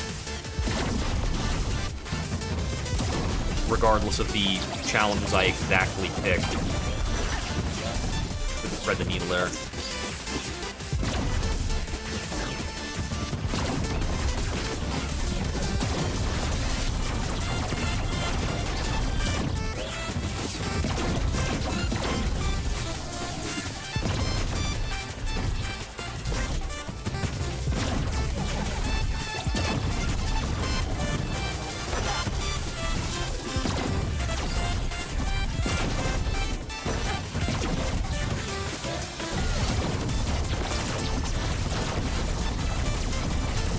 Die. Got him. Whew. Well, the armor pickup we get for the end of that might not be worth the 50% damage we were doing to the boss. That was a very rough boss fight. We only got 60 armor in exchange. I think we could have avoided about 5 hits if we had our full damage. Alright, so we've got a water grab level 8. This could be tough.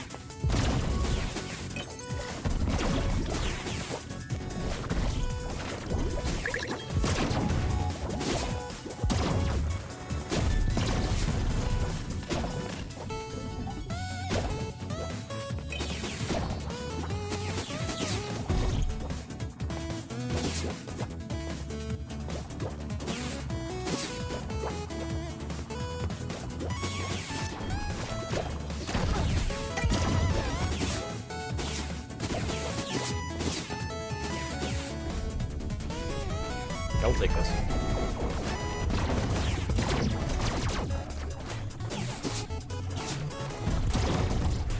We're on a low. Our aim is to take damage, not to clear. Our aim is to not take damage, not to clear quickly. Of course, dead enemies don't do damage, so it's always beneficial to try and kill a little fast.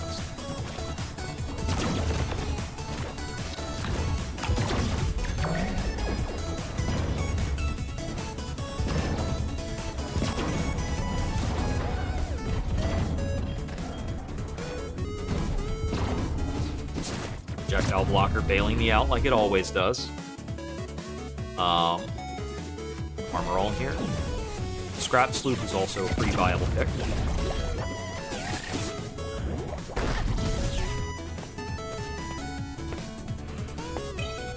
Quite mean to touch that when I did.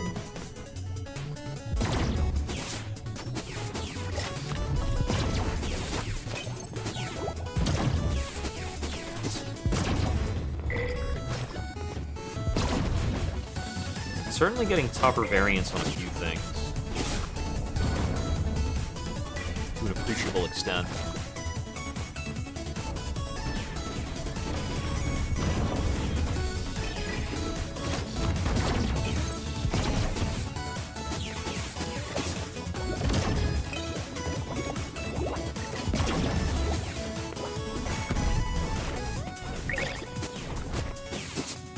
Okay, I did get a chest in the low area. I think we can move on from there.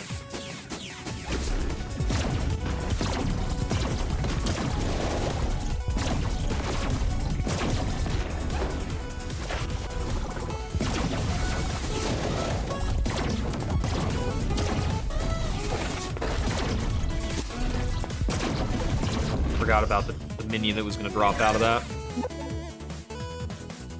Power, strength, based on energy. We just take a Vita boost here. Generically good power up. Scrap that. That was a scrap or a reroll. Take my pick.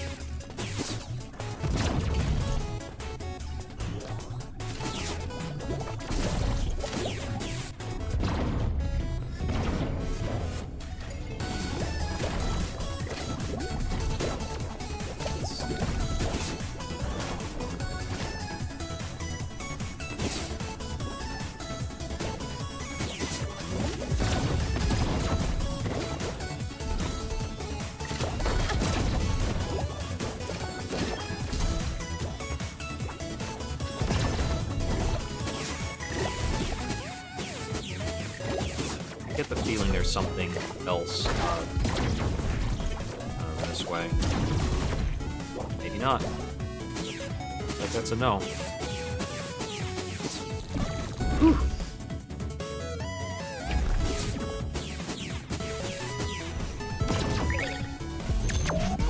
18 spend probably doesn't get me anything.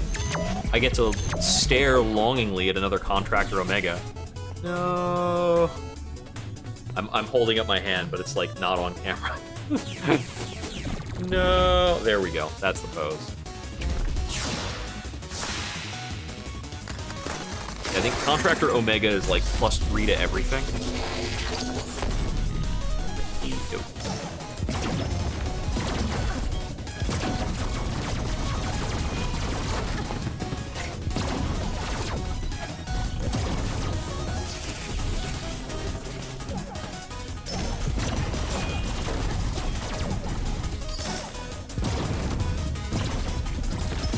Oh, we send Flapples at him for destroying his projectiles. That's pretty funny.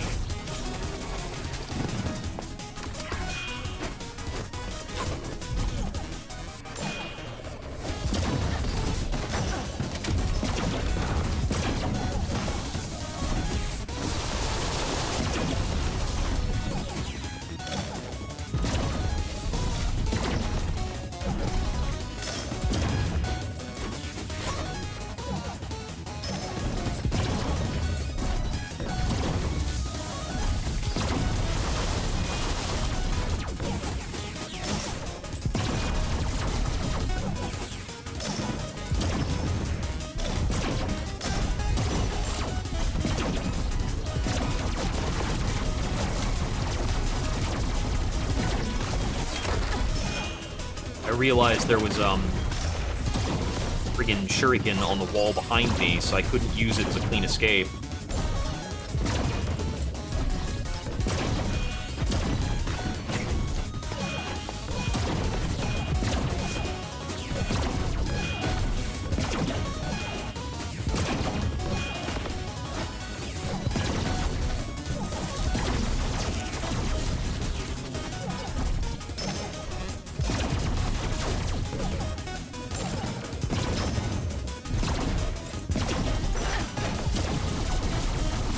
Yeah, the level 8 variant is very willing to just switch it up all the time.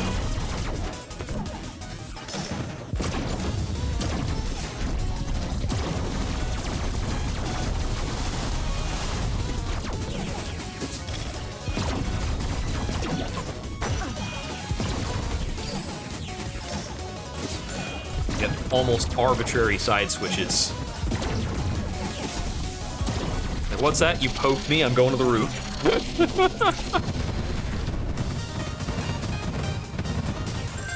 But I think that marks the whole of it with no powers. Yeah, no cores, no powers, no background.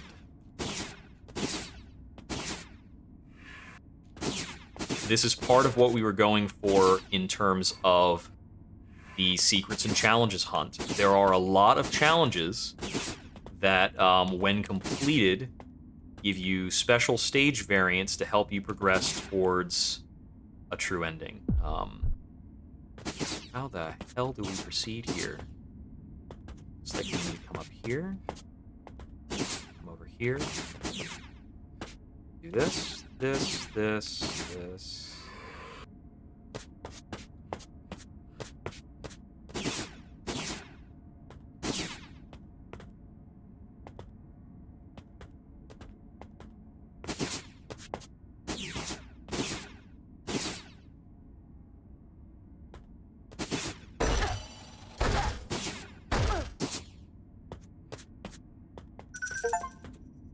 Memento of Harmony, evidence of a memory.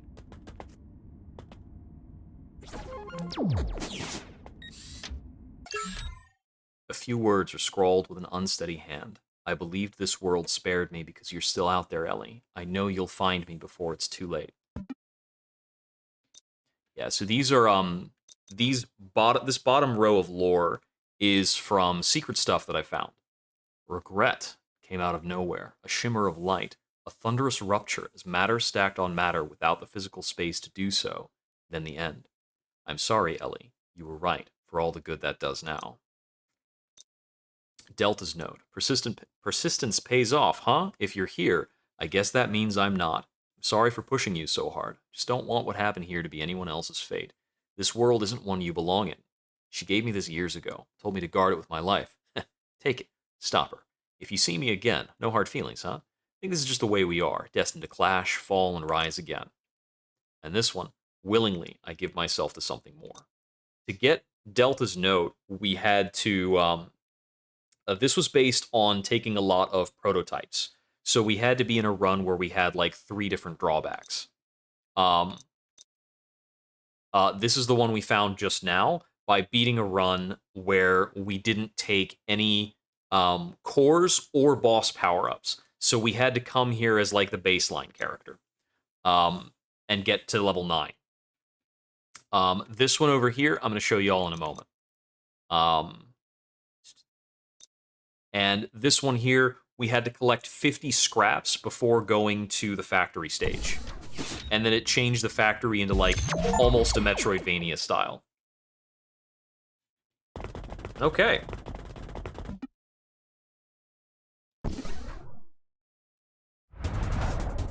You've unlocked Revenants.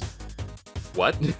These are weaker prototype versions of 30xx's characters. They cannot use cores and some character-specific mechanics, but gain greater benefits from prototypes? Press power 2 over a character portal to select them. So we have extra challenge weaker character variants now. Alright. You found a photo of her? I lost that a long time ago, along with everything else. Maybe this helps the device lock in on her. So we're trying to make a time machine to go back in time and go to a specific world line where we can meet the final boss. Well, not the final boss. Meet the stage 9 mad scientist boss before everything goes haywire. And in the course of this, we've been finding some other lore. Finding lore is kind of interesting and important. You find each of these terminal lores as you beat each of the stages. We got some hints after we beat the game the first time. After the first time we beat the game, we're able to come in here to examine, like, the stuff as we're in the process of it. We get the reversal device blueprint. And all of these pods give us hints at what we need to do. So we got this, which tells us some things that we need. We needed the imbued chronovane, coalesced entropy, the multiversal map, and we needed something else. This here was the hint. This also had a hint about the chronovane. This also had a hint about the corrupted data, the coalesced entropy. And the hint for this was make the vagrant set, then go to this stage. This was buy 3 useless items and then go to this stage. This is one that we're still working on. We don't know what's up with it. Sealing record, find the key where it all began. This one we got by like picking up a bunch of prototypes. This one we got by I think that's the one I just got. And then or Genesis. This is the one we got by piling up all that scrap. But in terms of finding lore, we find lore on stages by revisiting them. We find bosses by fighting those bosses at a late stage level. And one thing we find is that some of these lore entries have red text. And that's something to, like, pay some more attention to. And one of these that had red text is right over here. If I resonate with the worlds around, so much more self here. The worlds bend, twist, and converge, returning to their true seed, to the waveform collapse. And the fact that that says the word seed is a hint, because it refers to random seed. You can come in here to set a random seed that you want to set, whatever you want it to be. And if I set this to waveform collapse, and then play that,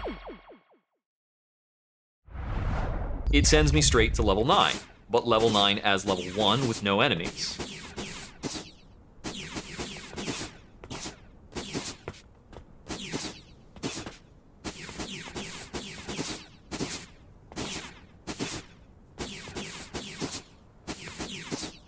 And then you come over here, you find your dead self, your dead assistant, worlds being wiped off the map, and the multiversal map. When I first found this, it also got me some extra upgrade materials to progress the meta. Oh, and the only way out of here is to, like, die on spikes. I'm gonna grab coffee while I die on spikes.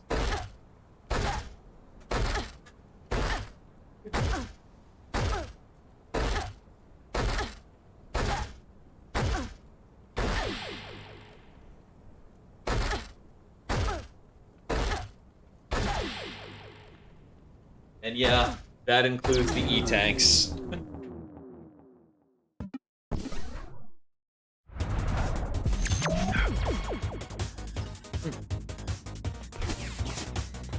So, I don't know the details of things, but one of the hints is where it all began.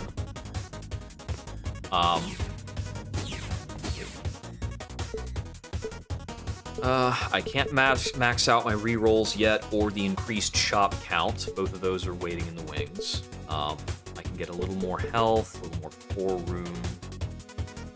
Let's see. Unlock in stages, get more upgrades on the E-tank. We're gonna allow prototypes to be re-rolled. Okay, we've got that. Even the overclocking is maxed out for that now. Let's see. So.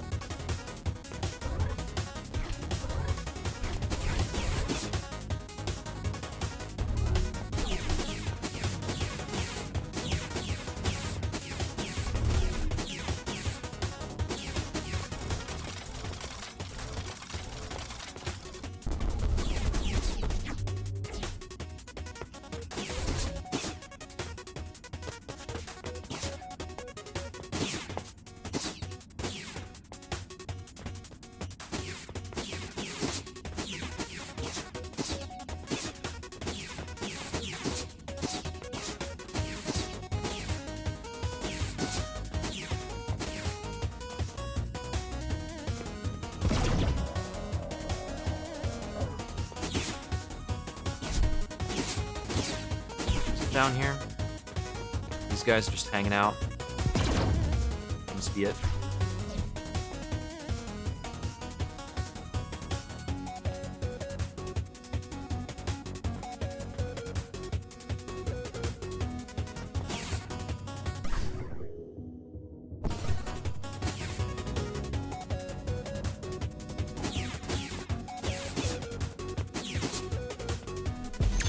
So, what lore am I missing?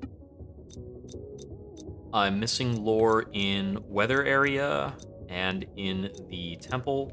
This is talking about whispers, and I think that something else was relating to whispers. Key rests where it all began. Discover where you learned about this world. Discover lore beyond lore at the sage's door. Okay, so that's one thing we know about. And the other one we know about, sealing record, the key where it all began. These other two were related to this, the chronovane and the entropy. So I'm guessing this one is also part of that. So it's where it all began. Cathedral coordinate, memory, causation, invalidator, coalesced entropy, chronovane, universal device, or multiversal map.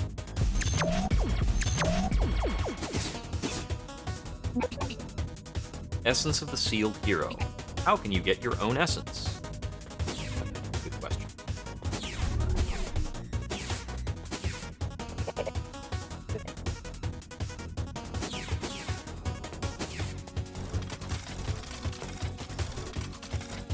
While we're at it, let's do the daily challenge.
Looks like I do have a countdown for the stage.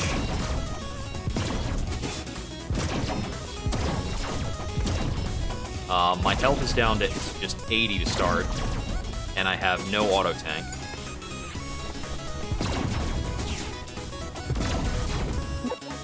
Not great.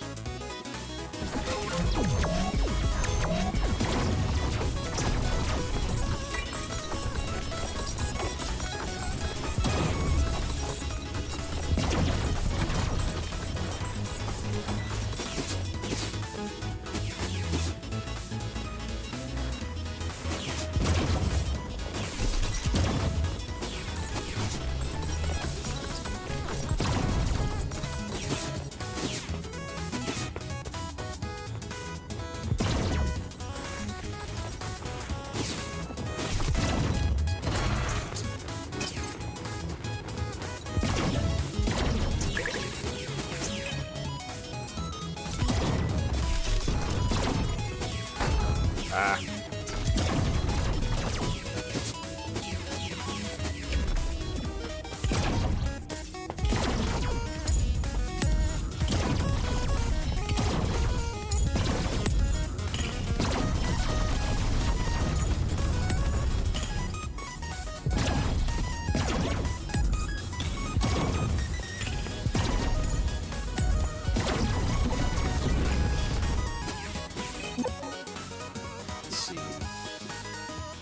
Reboot some strongest thing here.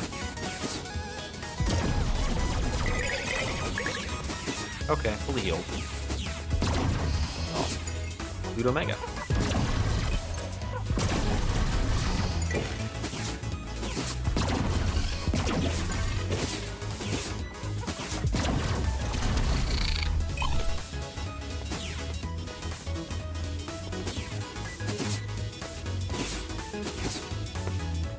Yes, we'll take a triplicate. Next stackable augment is triple. Let's try and grab something good. That's not good. We're not gonna take that. I don't care about tripling my energy capacity. Pick up.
So efficiency bonus, I'm certain, is something related to time.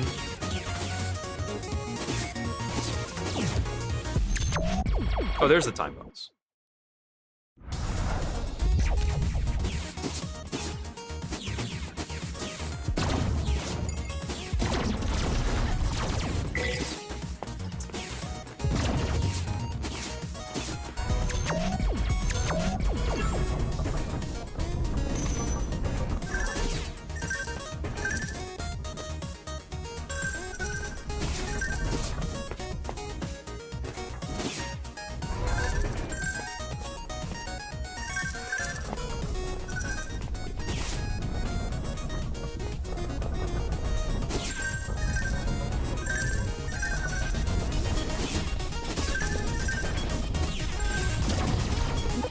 Good.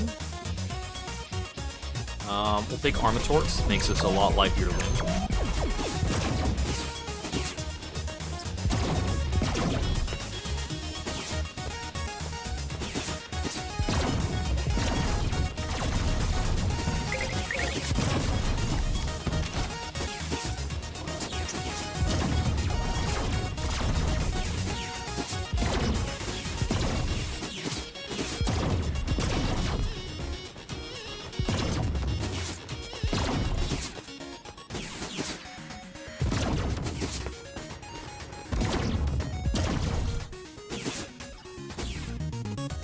the vending machine over there. Yeah, it's a spawn point for stuff, so I wanted to check it.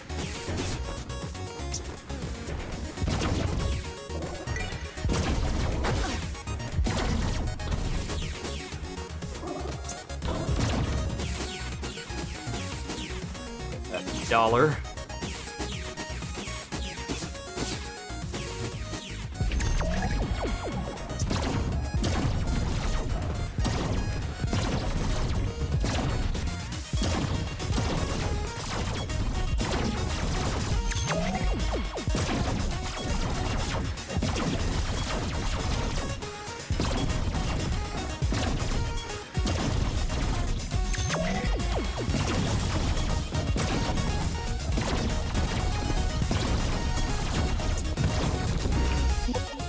Gold. More health, more damage, charge shot power. Heavy juice is probably the most interesting thing to grab there.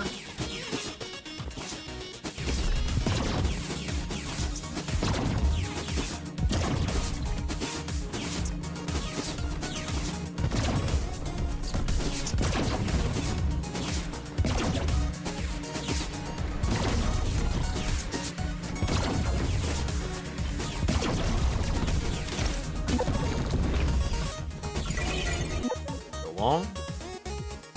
Make 4 points. Yeah, we'll take both.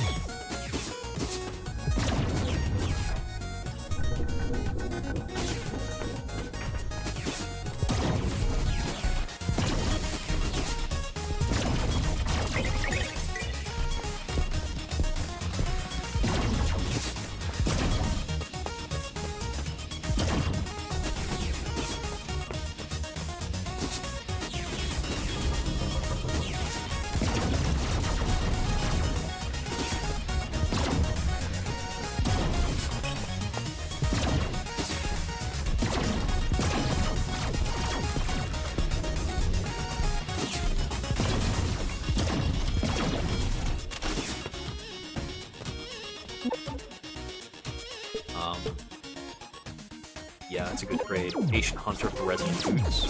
Breakinator? Cool.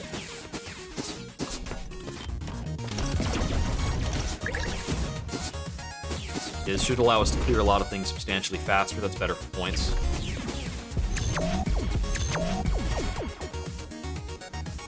Yeah, clock doesn't tick down while we're in shop. I assume, but I was pausing to check. That's a good benefit. Don't care about that. Hurt me.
Got it?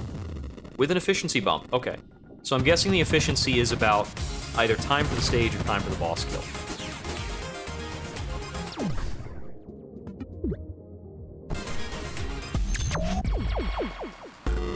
Okay.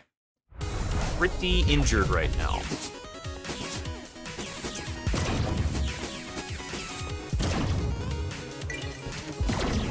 Not in great shape.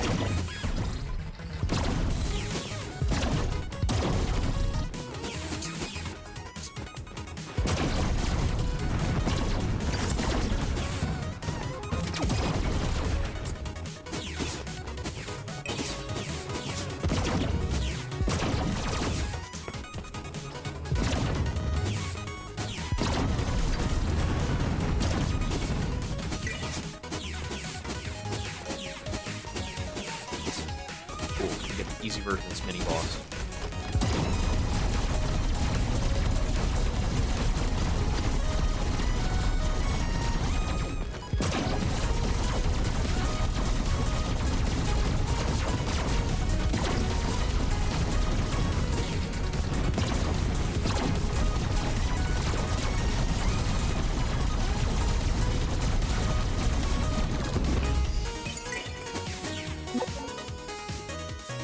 Contractor Omega, easy point.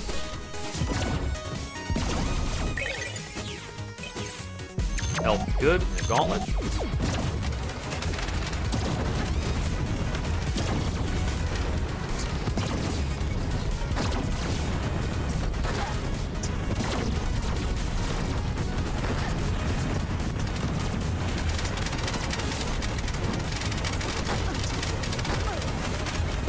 A few more of these guys are on fire than I would like.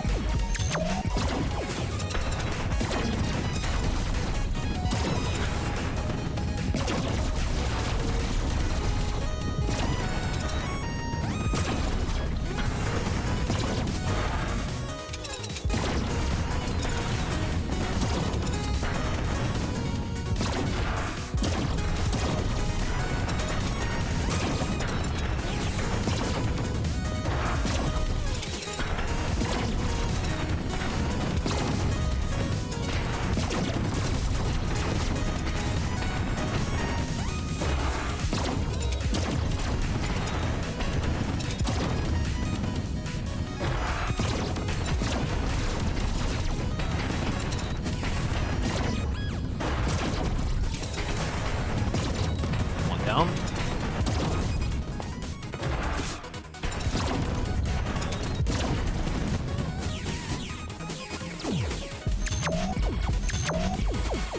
There's a boost for Armored Quartz Dome.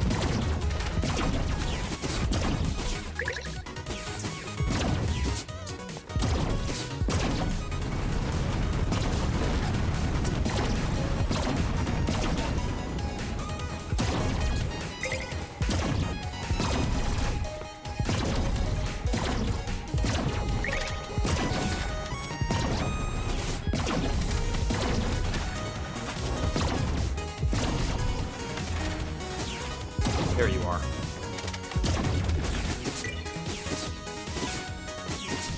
Okay, let's go after Zen Primus.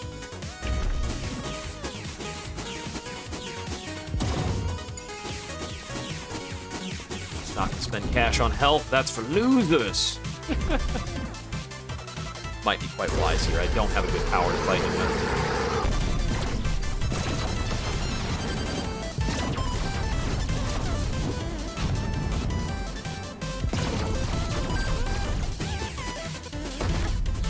Bounce backwards. Why?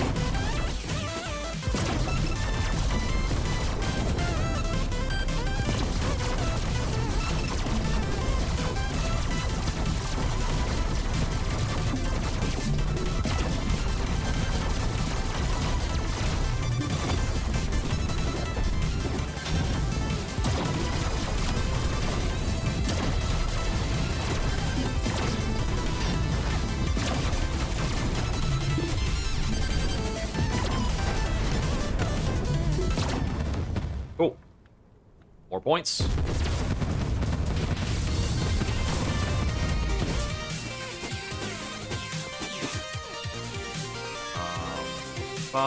Aim disables enemies. Gotta take Zen Mortar and just switch that up to get a better power. Locking in a time bonus. Coolio.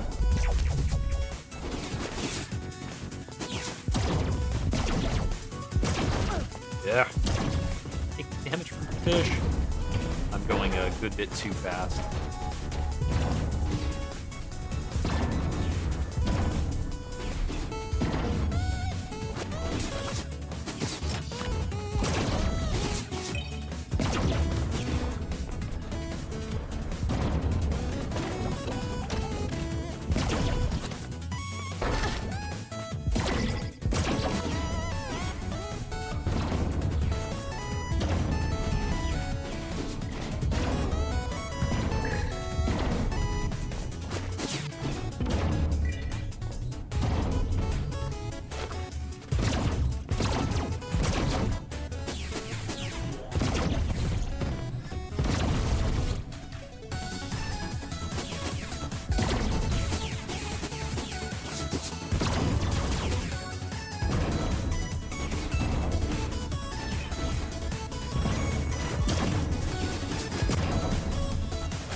I think core collector. That's a big one.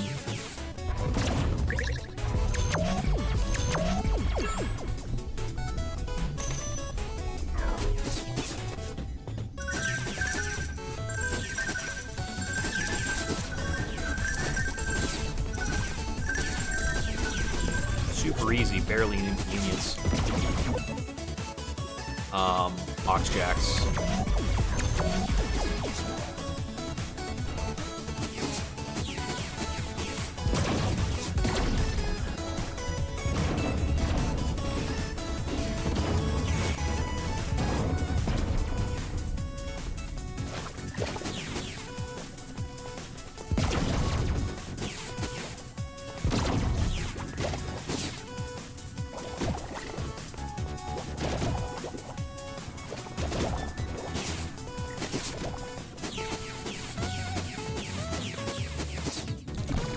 Thankfully, I'm decent at parsing that room.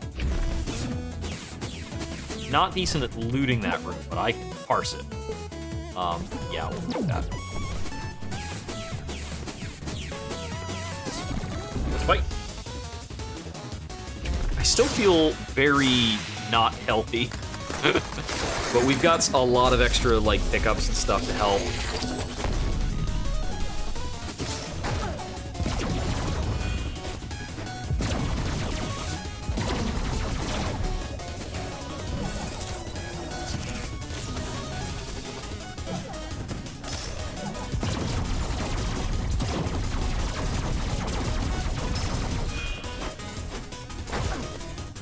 I don't know what hit me there or how, but whatever.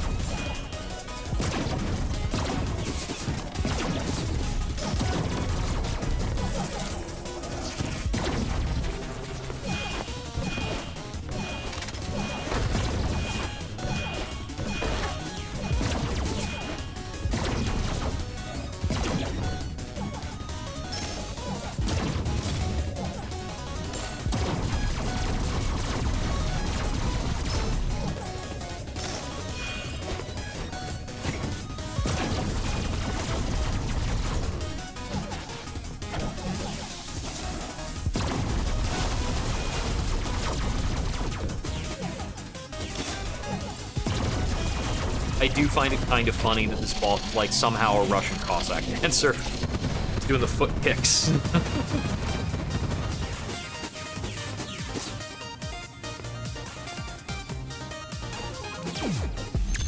Wild Mortar.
That was quick. All right. Sure, deconstruct.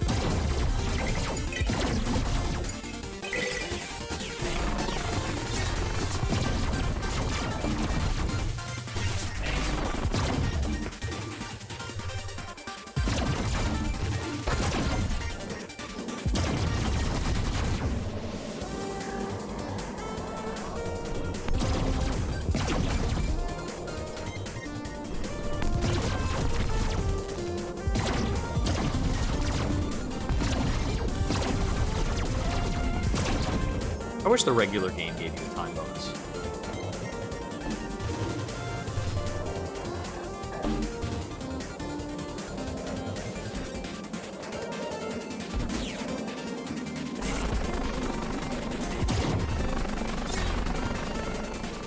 Neat. Glory!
Ah, I missed.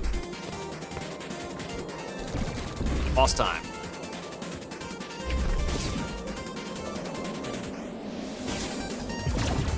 I've got a pretty good Armor Matters set if I can get my armor up. Very okay benefits, not like super exciting things.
Boosts really help with this fight.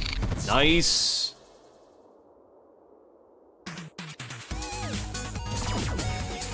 Yeah, I think efficiency is boss clear speed. Let's see. I don't remember what Twister plus Gears does.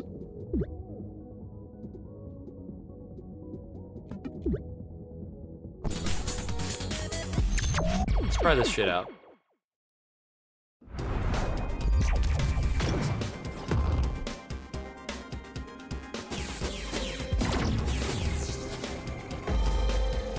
I said Twister plus Gears, and I didn't do Twisters plus Gears. Oh, right, that's what it is. It's just an aimed thing.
Not getting that. Alright.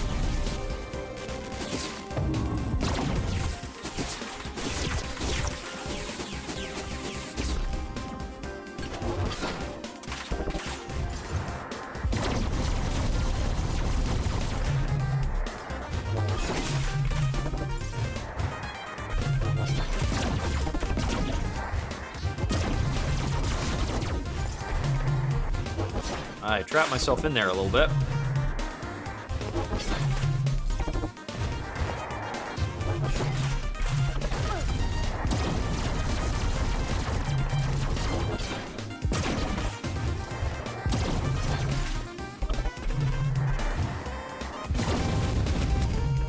Whew.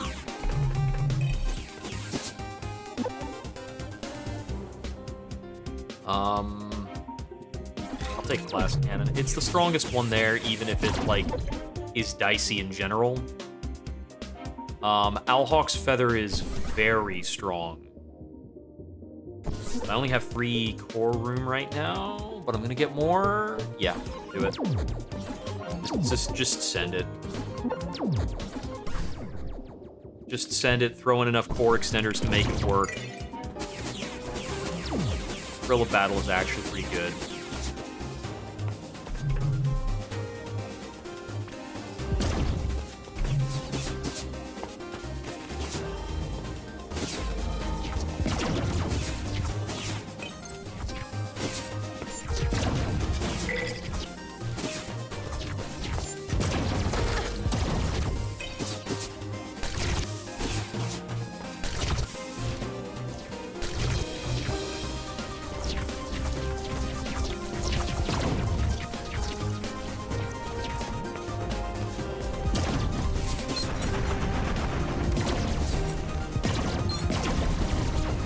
How many jumps can I make?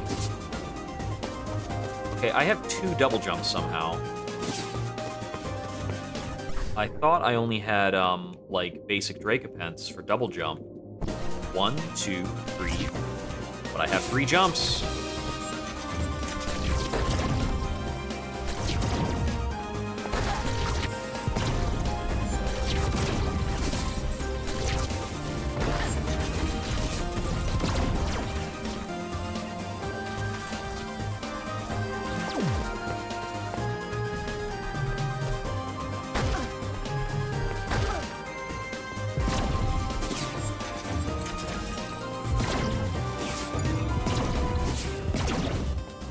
This is gonna be tough. I got really low health.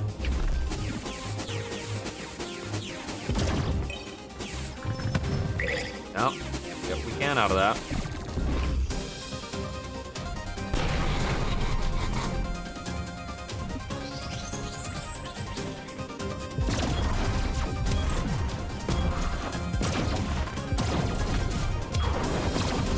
Oh, that's dope. It's dope as hell.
$2 for an extra power use if it does good damage to a boss seems like a pretty good deal.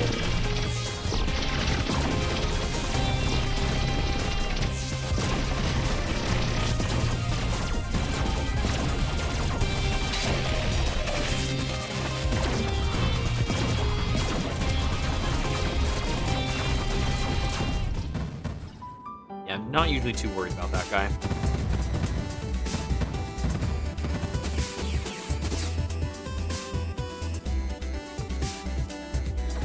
I'll just take the money. Here comes the money.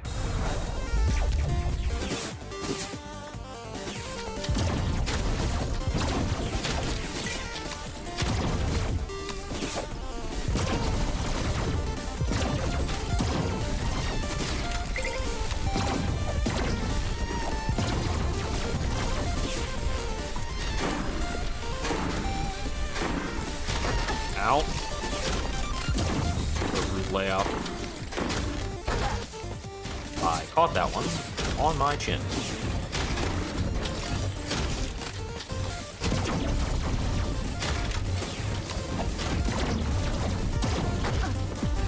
What?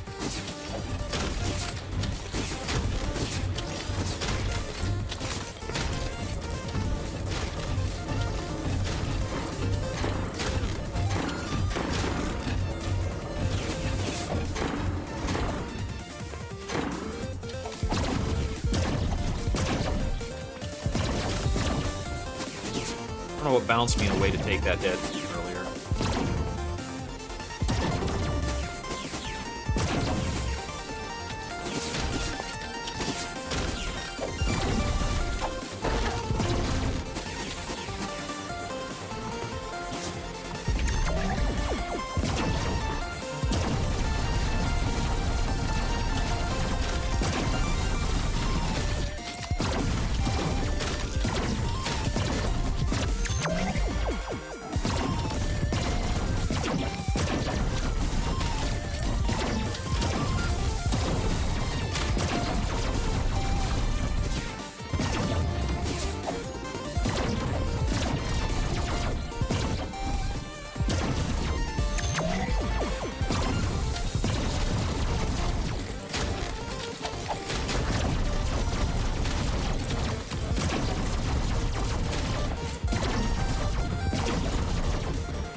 Five power strength for a lot more energy. I don't know about that.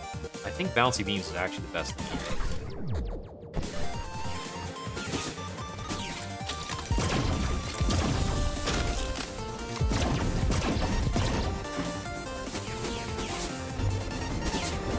Ah! I didn't actually clock that Crucker until I was already under it.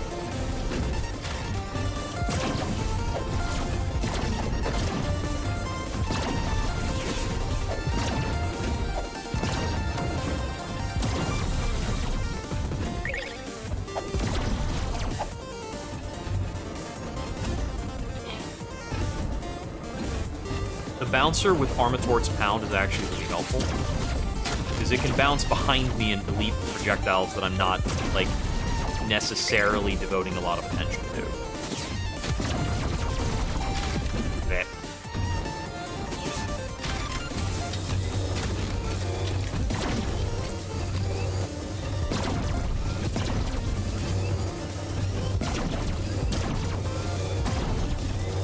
I don't actually care about killing this guy. Why am I slowing down?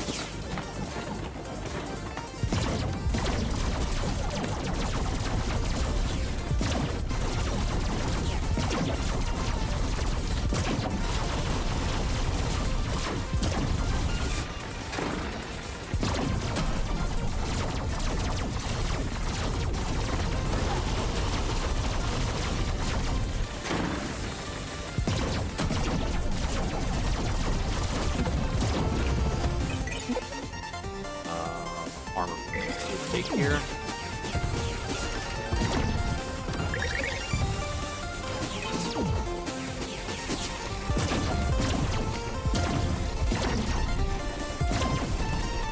Prototype Resonator's not even likely to come up.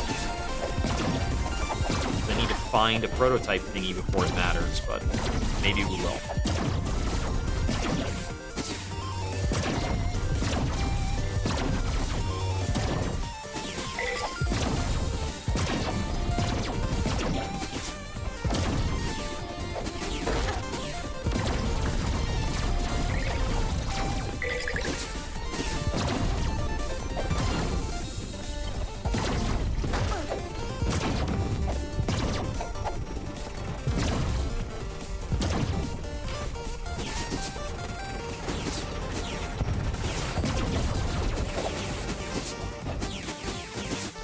feel like Armor Spreader's not being super generous with me.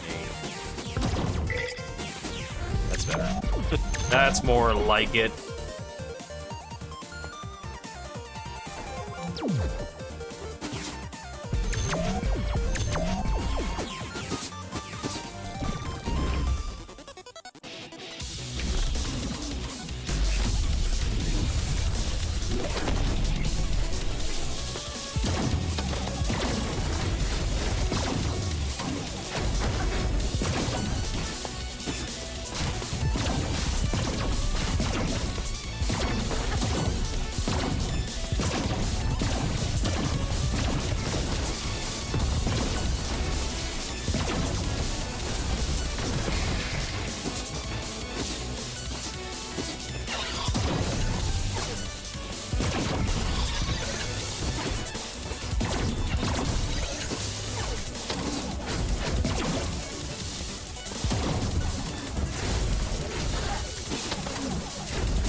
Very difficult to watch the floor in this bit where he's got the yellow hands, but he is actually sending little like electric orbs down there.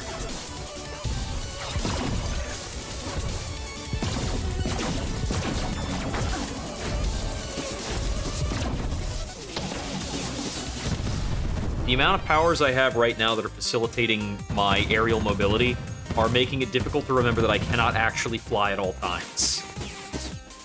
It's kind of a lot. Okay, we're going to a pretty late Legacy Deep verse, and we're pretty hurt.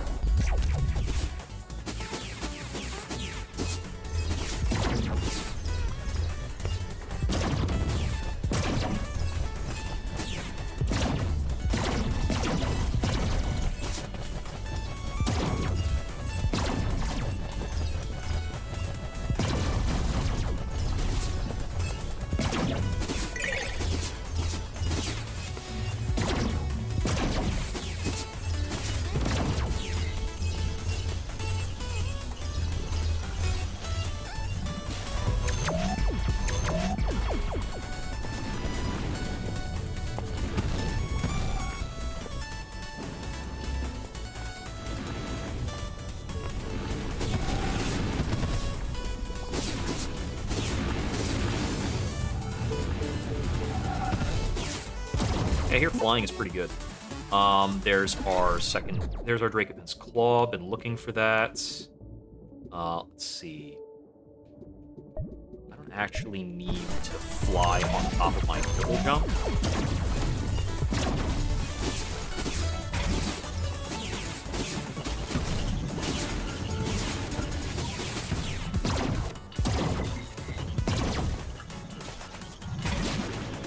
Alright, that's fine.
health container. Max health also gives current health. Prototype lab.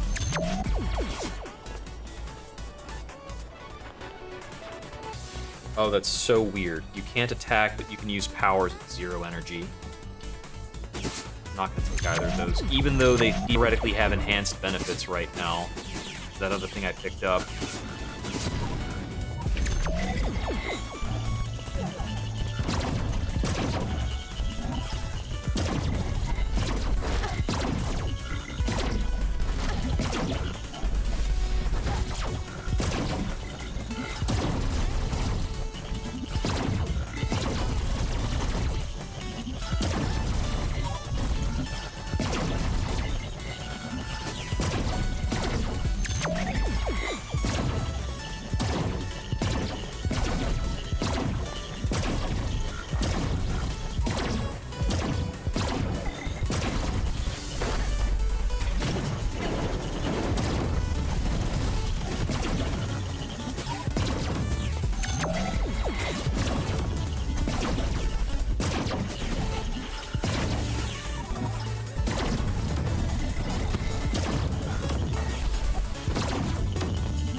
Got him. Huh. I wish I had the armor spreader, for real. Let's try the rocket beam. Didn't know this was a thing. Okay, interesting.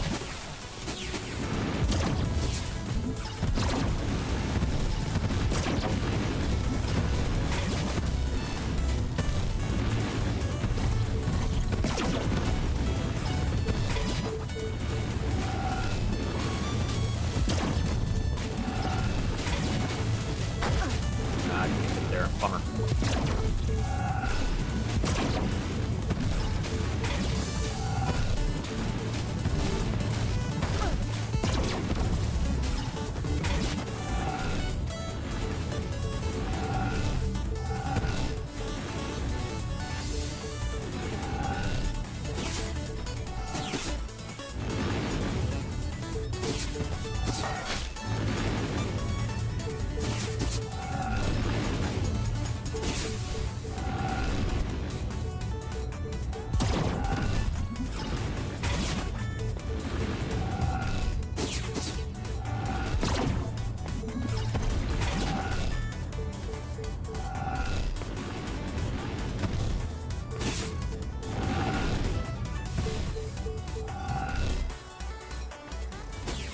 Alright, we made it to the boss.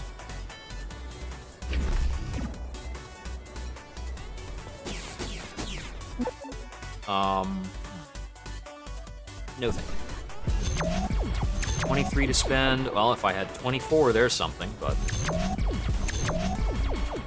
And no tokens. Okay, moving on. See what we can do.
He's got so much stuff in the way. We got him. Pretty good.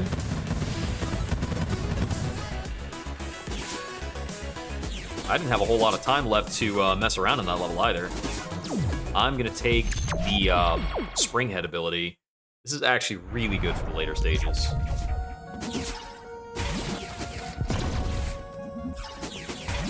Speaking of the later stages, we're there.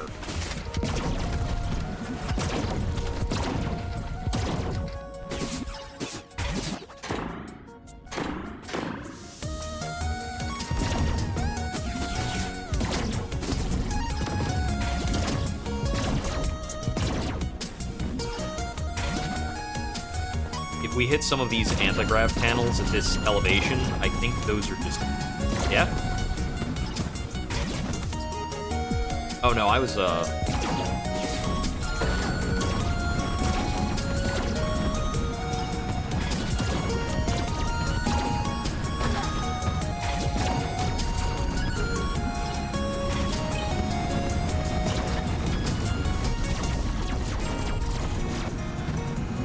guess I'm lower in the stage geometry than I thought.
Oh, right, I have excess damage explosions, don't I? It's really synergistic with this, charge attack stuff that I'm doing.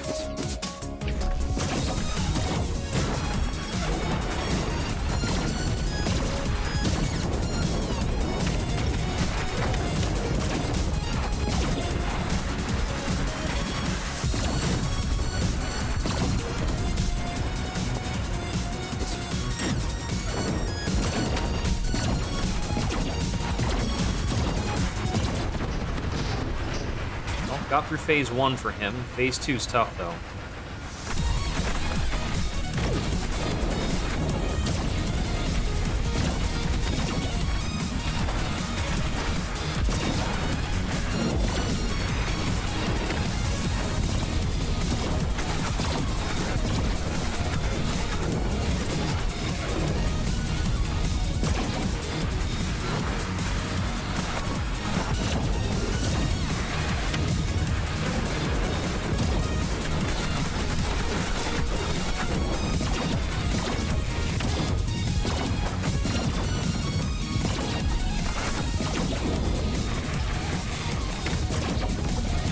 Got him. Whew. Well, I'm surviving in any way. Let's take the survival-oriented power up here. Hey, I guess we're alive. All right. Nice little surprise. But I guess we live in for now.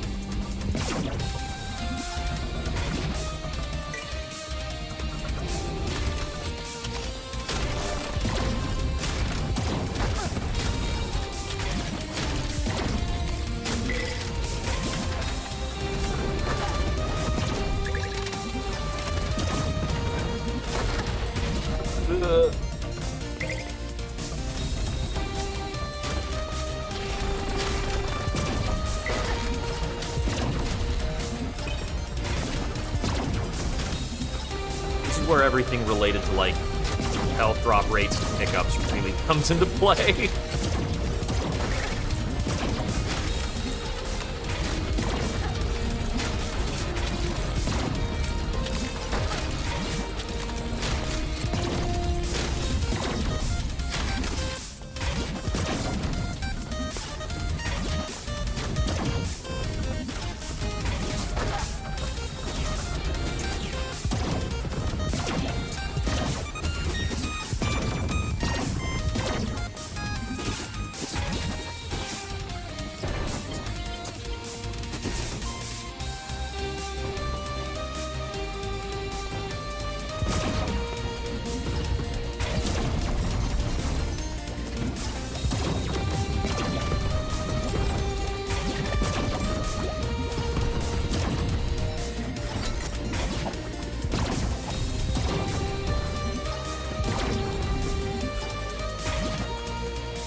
Super focus mode right now.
I was seriously spending a long time just figuring out how to safely kill that one clock guy thing. Whew.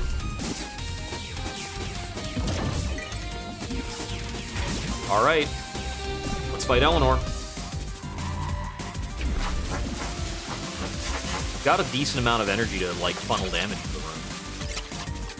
But I think I should change up my combos. I think the aiming mortar is the stronger thing here.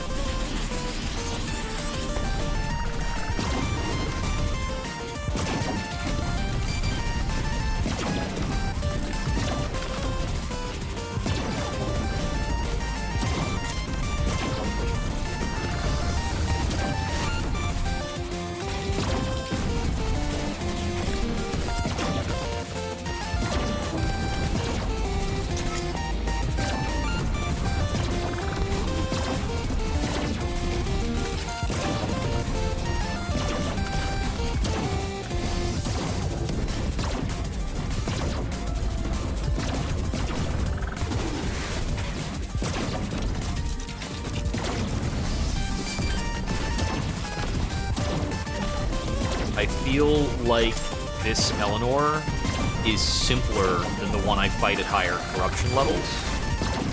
There's something different about her attack choices. Is Eleanor influenced by the boss order?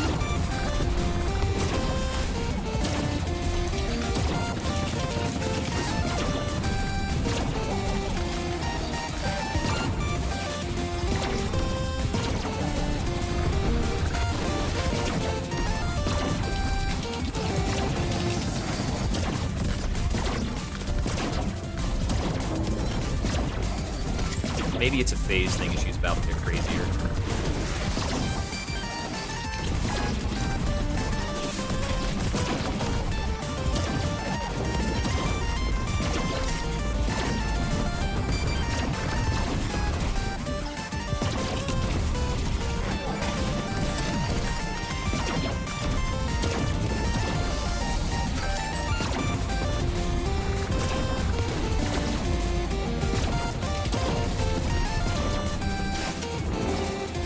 Yeah, she just changed it up.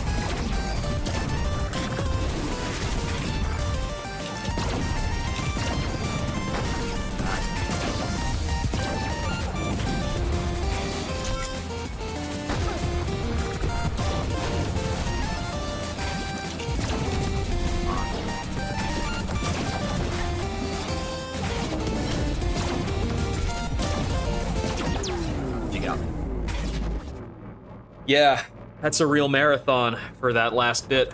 So, score of 60-53. How does that rate us for today?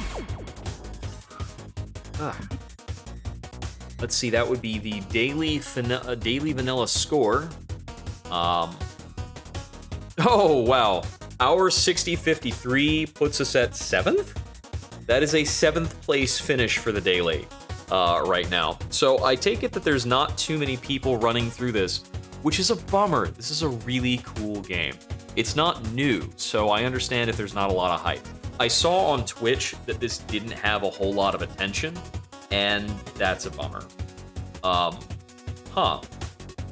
So I see that the character choices are Nina, Vika, and Delta, but who's Vika? That's not a character I'm even aware of. Is that one of the prototype characters that's actually weaker? There's some more aces going down in there. And it looks like the number of people who have tried this is only 17. Because there are 2 people who have, like, dialed this in at 18. And this is the whole list for the daily vanilla. So, man, that's a bummer. It's a huge bummer. I'd love to see more activity here. I feel like I really want to make maybe like a YouTube video praising this game in terms of like its roguelike chops. There's a lot on offer here. This is a very like feature complete roguelike. But I feel like maybe a long open beta might have left it behind or something. It just doesn't seem to have a lot of interest or community, despite being a really solid game. I don't know what else Mega Man players are going to right now. This is legit. I'd rather play this than Mighty Number 9. Anyway, I'm gonna log off and get myself some dinner. Might catch you again later tonight. I don't know. Either way, this has been Jupiter Exile, and I hope we wander again soon. Good night.